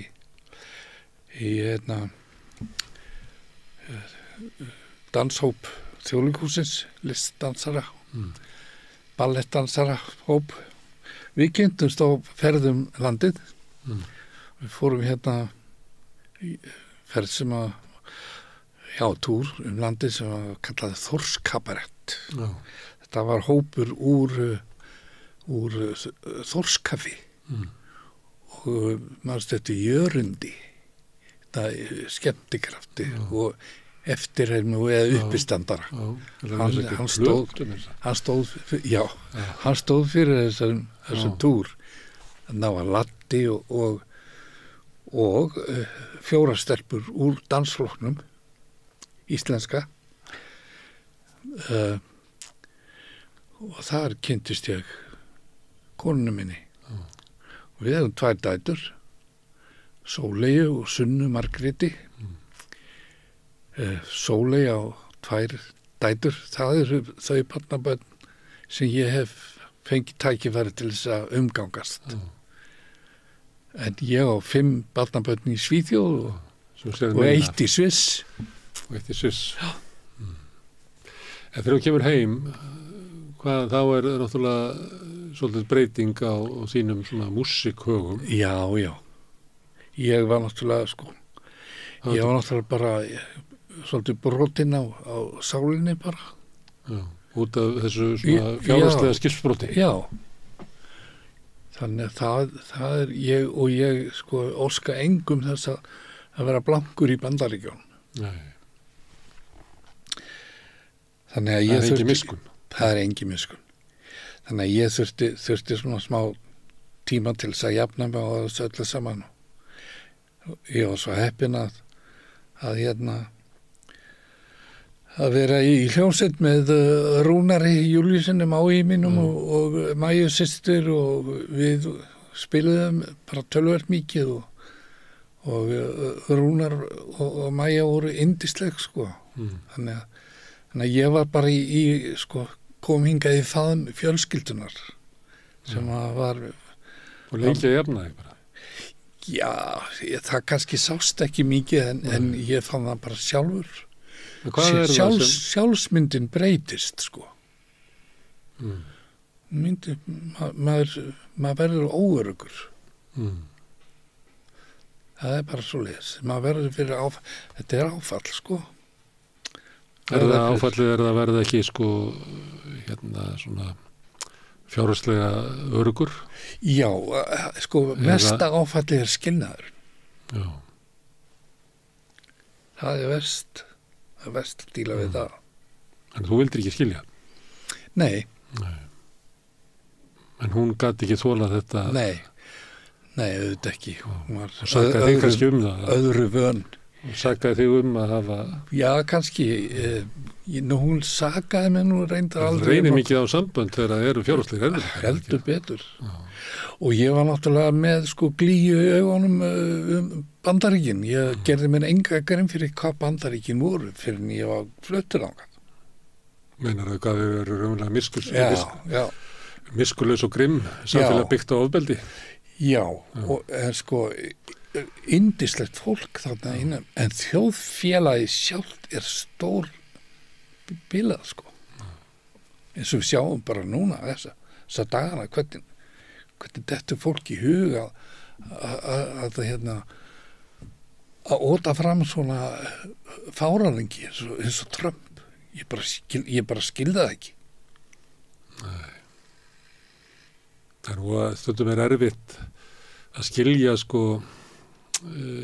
hvað þjóðir sjá í stjórnmálafólki sínu, hvað Ítalir sá í Berlusconi og hvað Bretarnir sá í Boris Johnson og hvað Bandaríkjamenn sá í Trump.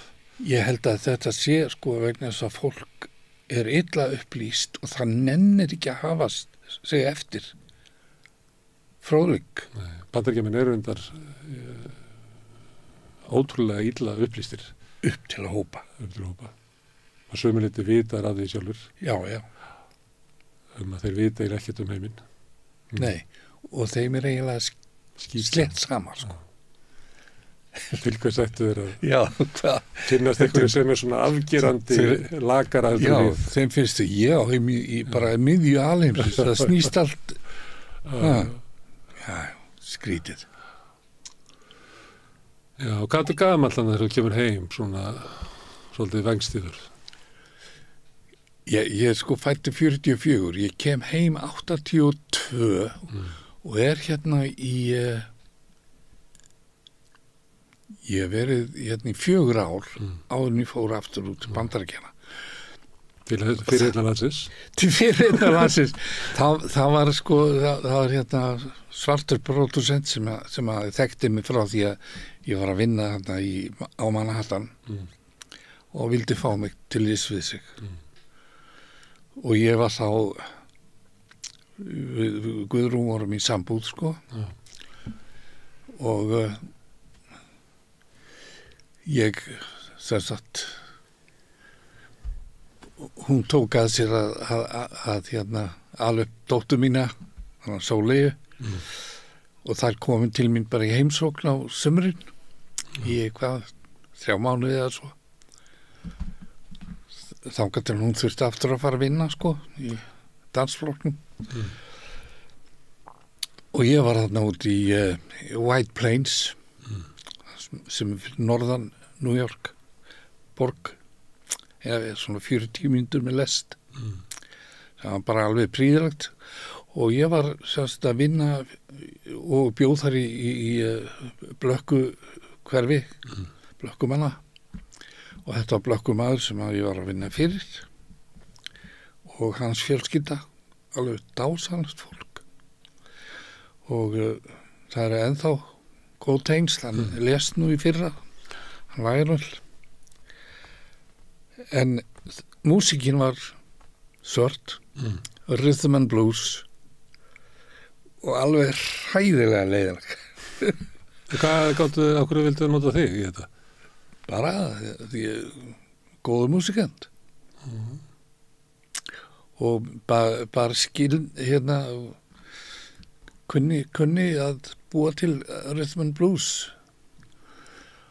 og ég reikna með því að það sé ástæðan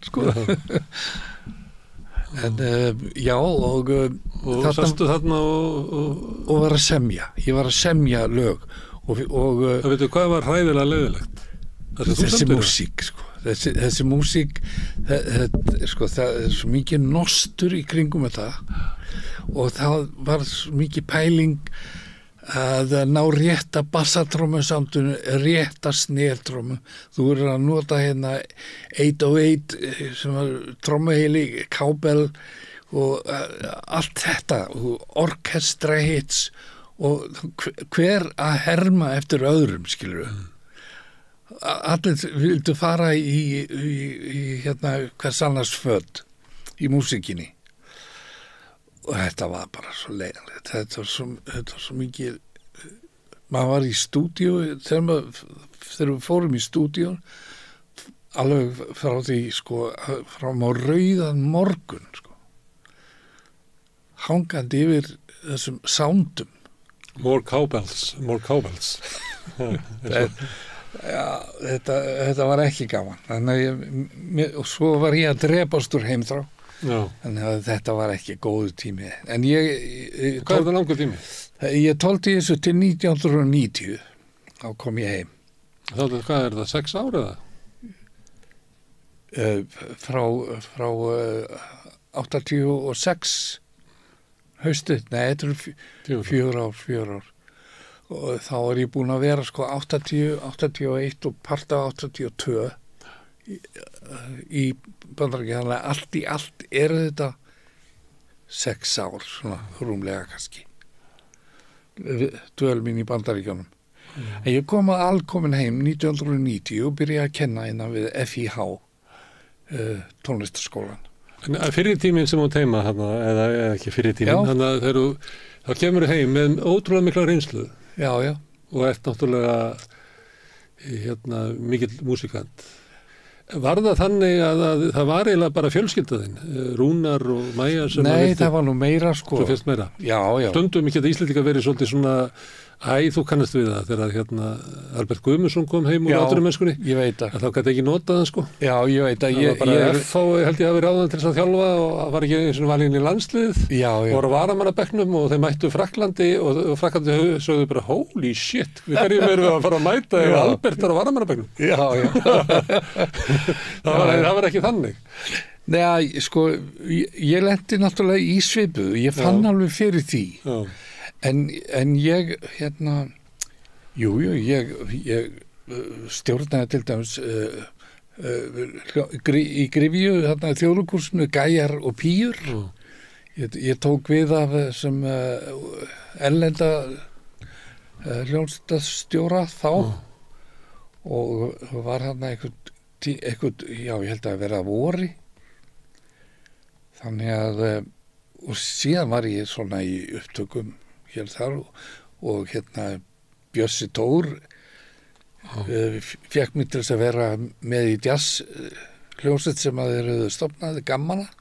Hann hefur verið ungur þá eða ekki? Jú, kollungur.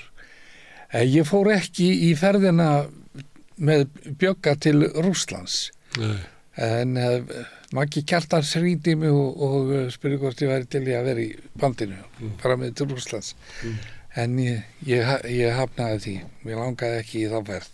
Nei. Og það verða aðrir menn sem segja frá þeirri ferði, en hún var víst mjög skrauðleg. Hann kom hérna og sagði frá þessu. Að Björgvin? Já. Hann segir skemmtilega frá. Það er mjög skemmtilegur þáttur sem að fólk getur grafið upp á YouTube eða vill. Já. Þá Rósa Magnúsdóttir hafði skrifað, sem er sagnfræðiprófessor upp í háskóla, hafði skrifað menningatengsl Íslands og Kína og Sovétríkjanna. Já. Og meðal annars er þá þessi ferð, kemur við sögu í ritgerðinni. Já. Og ferð hvað hétta, Start, einhver stuðmanna útgáfa til Kína. Alveg rétt. Og hún kom hingað og satt þess að þú situr og svo var Björgun og Jakob Fríman þetta. Já. Alveg dásamlegt samtal sem kom út úr þessu. Ég trúi því. Og Rósa var svo ánað og glöð af því að hún hefði verið að skrifa þetta og fá þessa 2 ævintýralegu sögumenn að spjalla saman. Það er gaman að hlusta á Bjögga þegar hann segir frá. Hann mann allan fjandan og hann segir svo skemmtilega frá. Hann hefur þennan hæfileika. Og vandar sig við það. Já. Og Kobbi er náttúrulega svo mælskur. Ótrúlegur, duglegur og klár. Herðu, en spilaðir máurðin var Rúnar Júlíusson sem er náttúrulega góðsögn í Íslandi. Já. Ekki bara sem náttúrulega stæðsta er hann ekki bara stæðsta rockstjarnan, svona Rúnar 68, 69, 70, þetta er náttúrulega ég myndi segja það. Glaumbæjar kynslóðin, sko, já. Við getum látið öll fara að gráta hérna með rifju upp þegar hann er ofan á mögnurunum að fylla líðin. Það var náttúrulega stórkostleg rockstjarna.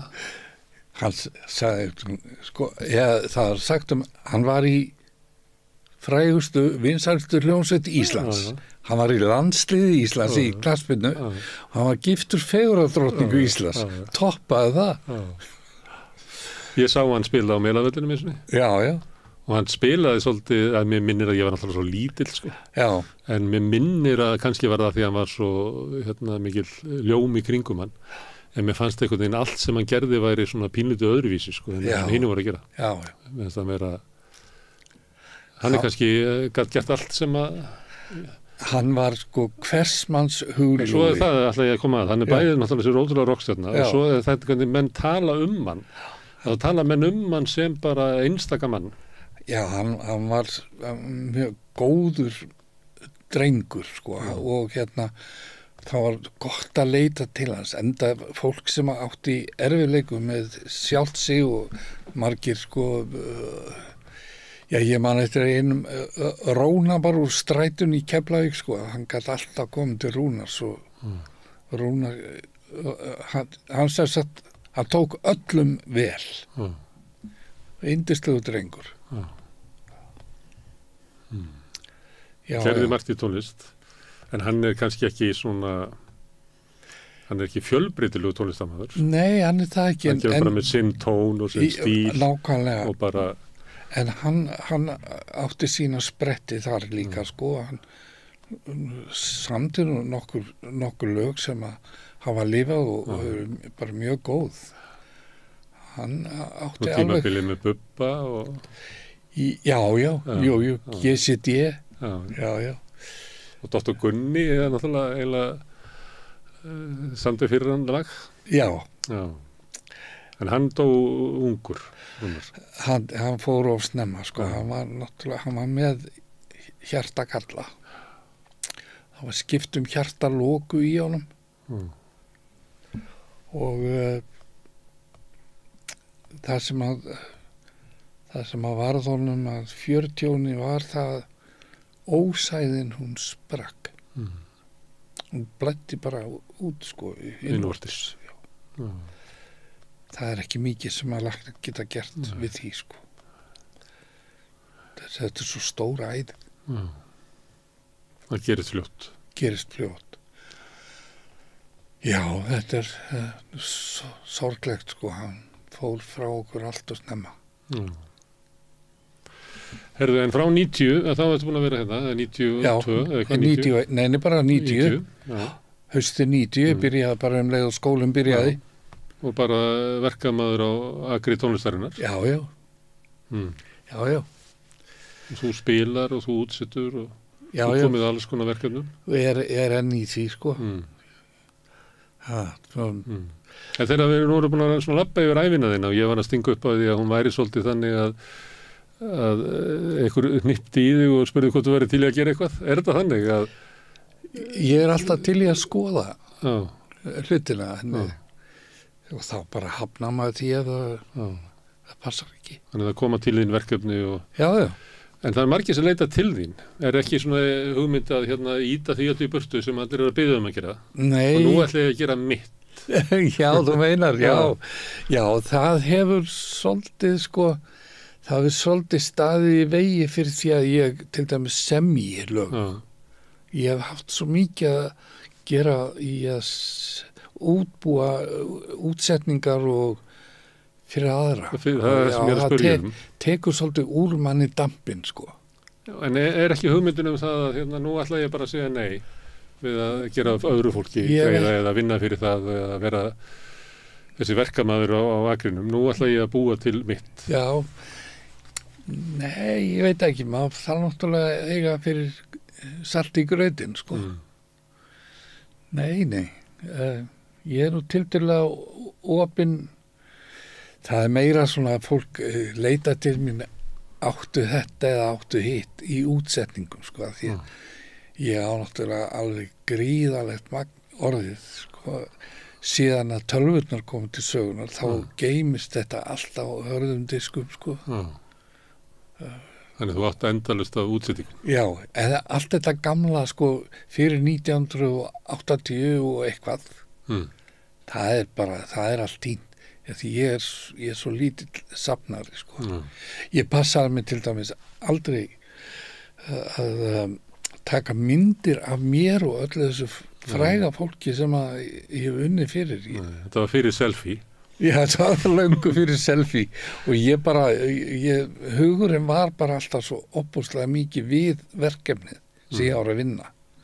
Og það er þannig ennþá. Ég gleymi bara öllu öðru. Inn í músíkinni. Er músíkin svona hlýðarveruleika? Stundum heyrir maður svona hjá fólki sem að spila klassík. Já.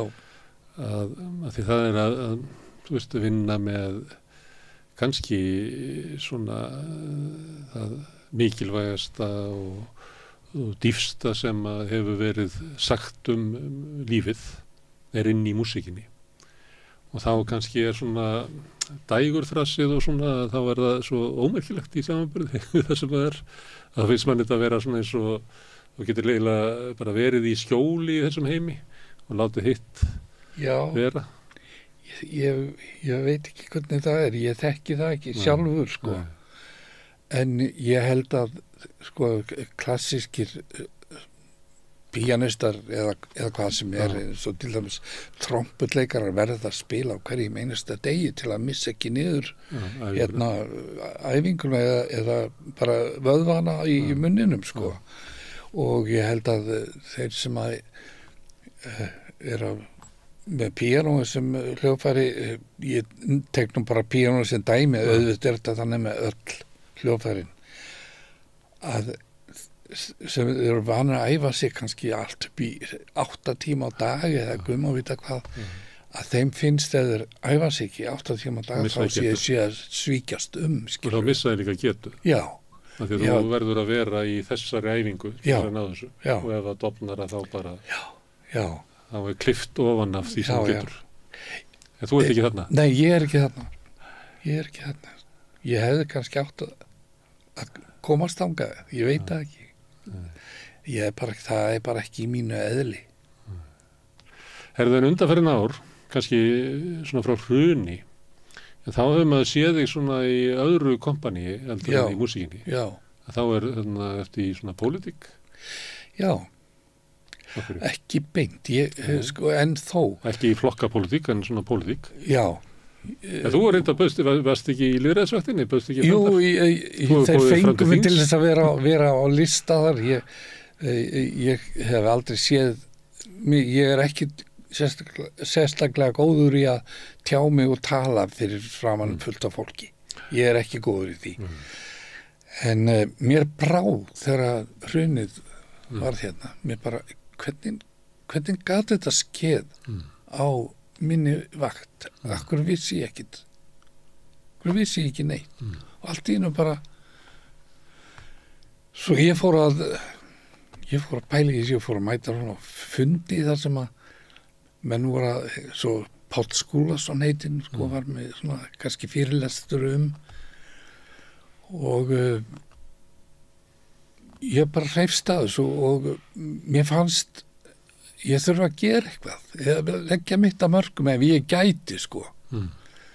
Og fór að kynna mér þetta og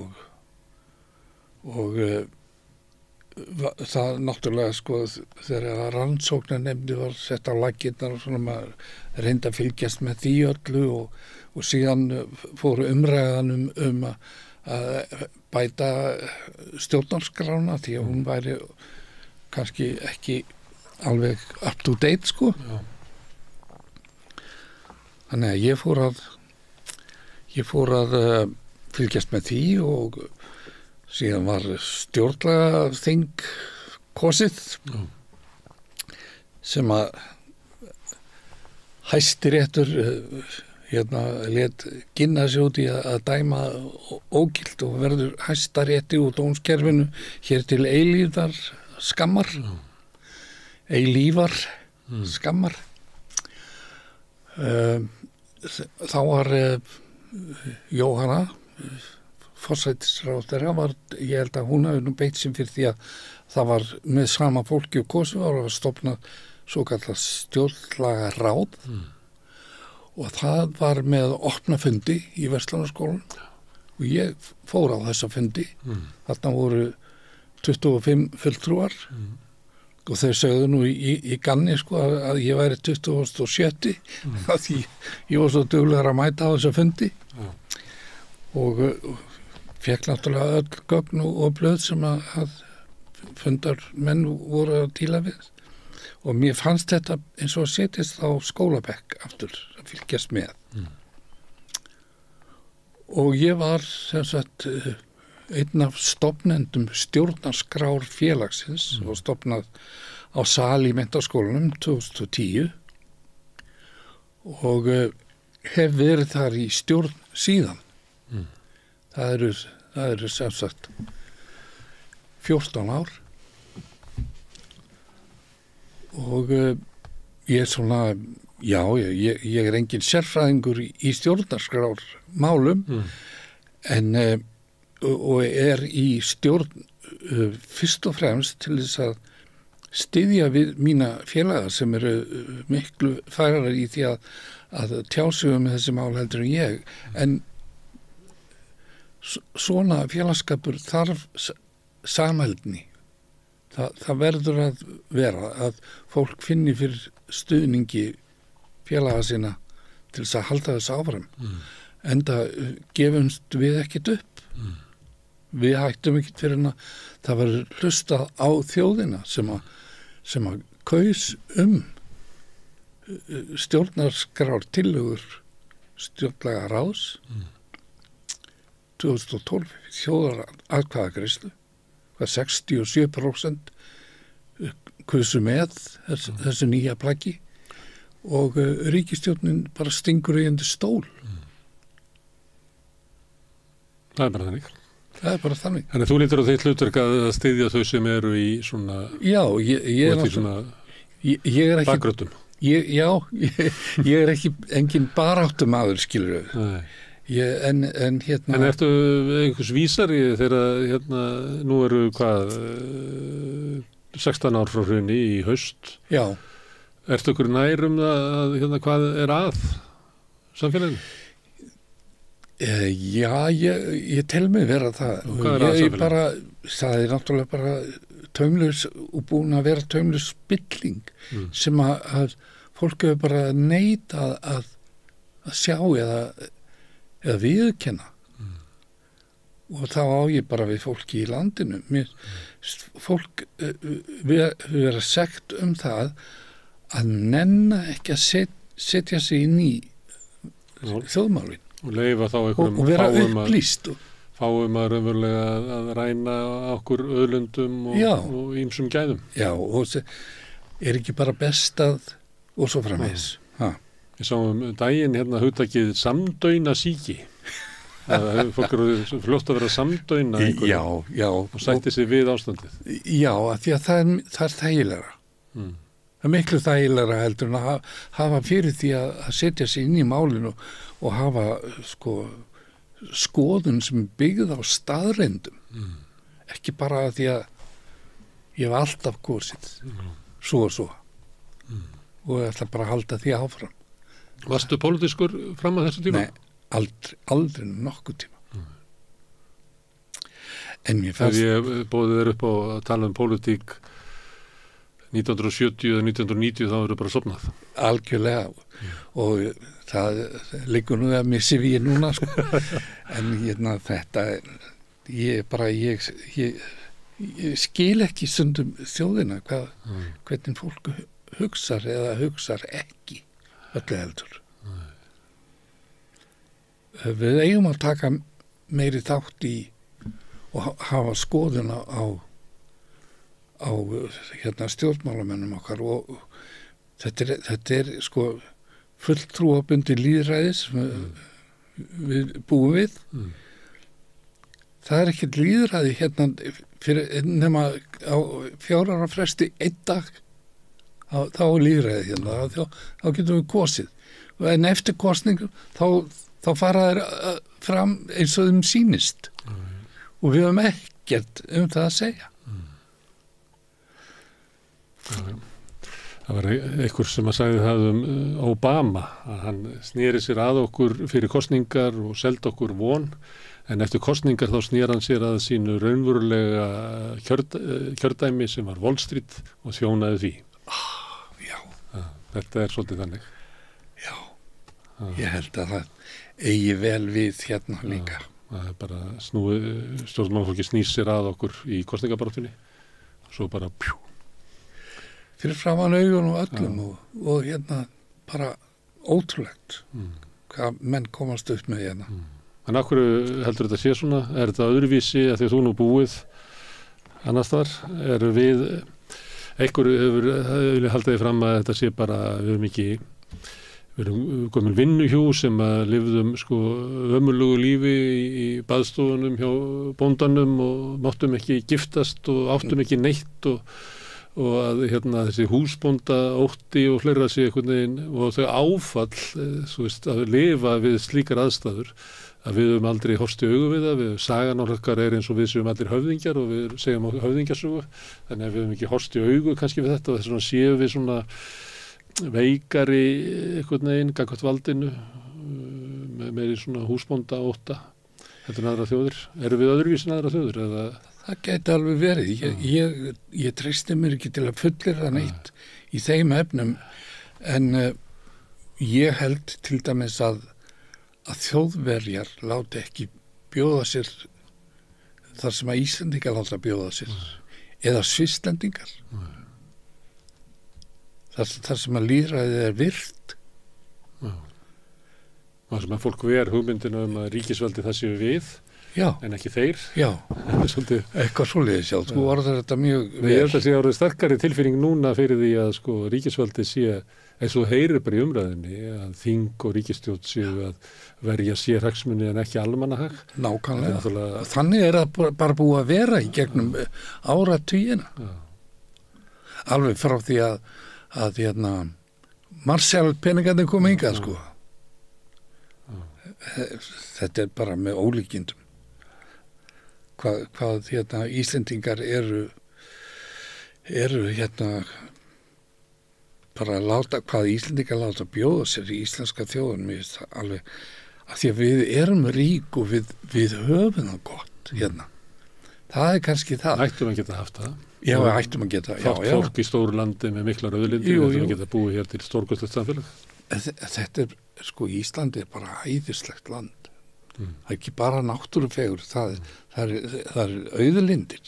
En við fáum ekkert, við bara afhendum þessar auðlindir í hendur örfárra manna. Og nú ætlum við að fara að gefa firðin okkar Noregs miljardamæningum. Svo verður líka skemmtilega, ekki? Íslendingar. Jú. Eða hvað? Já. Það er ekki eitthvað verið að segja það daginn að það verður svo sérstætt fólk og skemmtilegt. Já, það getur verið. Ég held að Jón Gnarr sé alltaf fram í sinni kosningabaráttu. Já, það getur verið. Íslendingar séu bara svo skemmtilegir. Það getur verið. Ég er nýkominn frá Írlandi, mér finnst Írar skemmtilegir. Og það er náttúrulega músíkin er alveg yndisleg. Og svo þeir eru líka svo miklu sagnamenn. Algjörlega. Eins og heyrir bara í tónlistinni og textunum, þetta er allt sögur. Já, ég var að ferðast hérna fyrir einhverjum árum síðan í skosku hálöndin og skosku eyjarnar sem eru svona hörnandi samfélag. Já.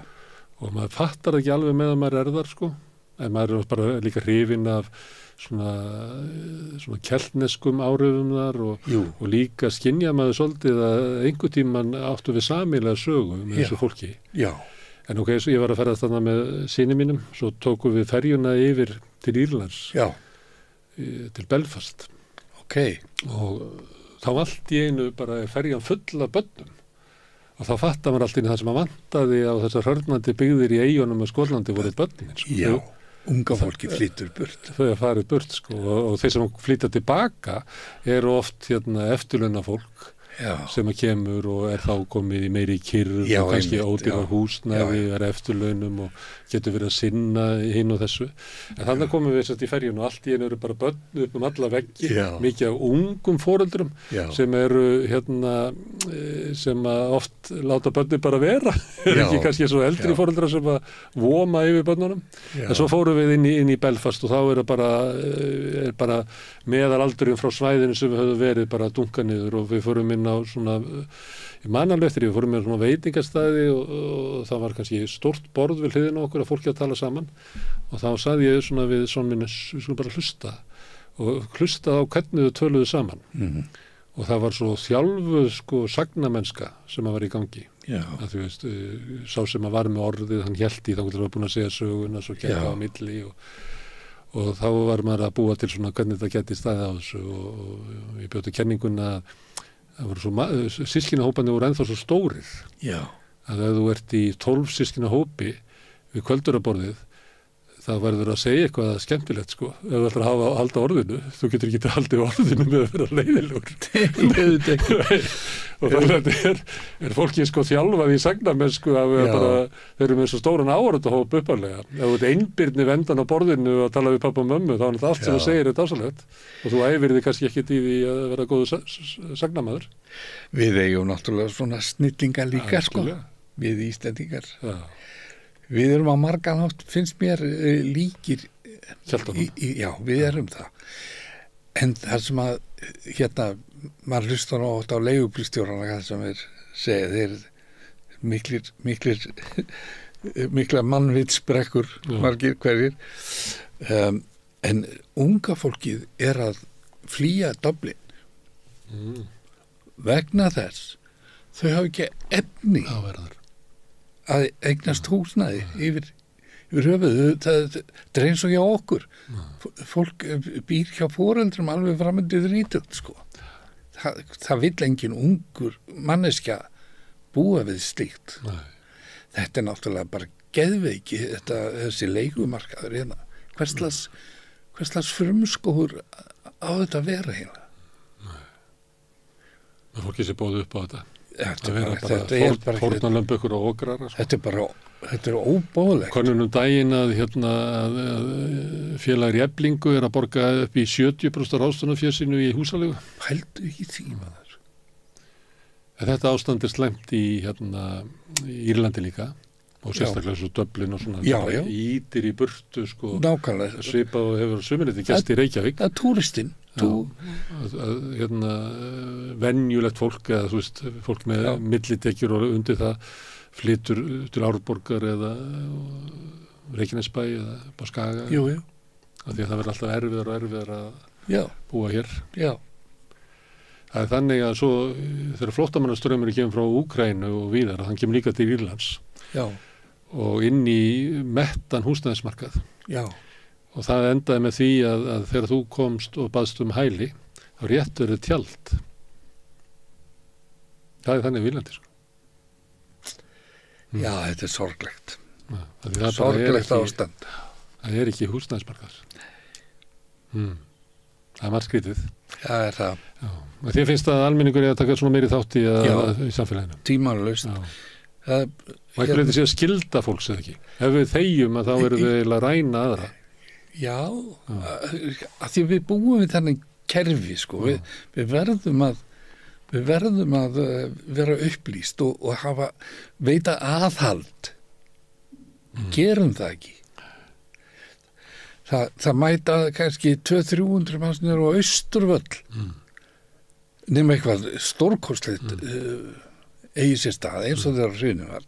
Þá mætti fólk láta pott og pönnur og barði, sko. En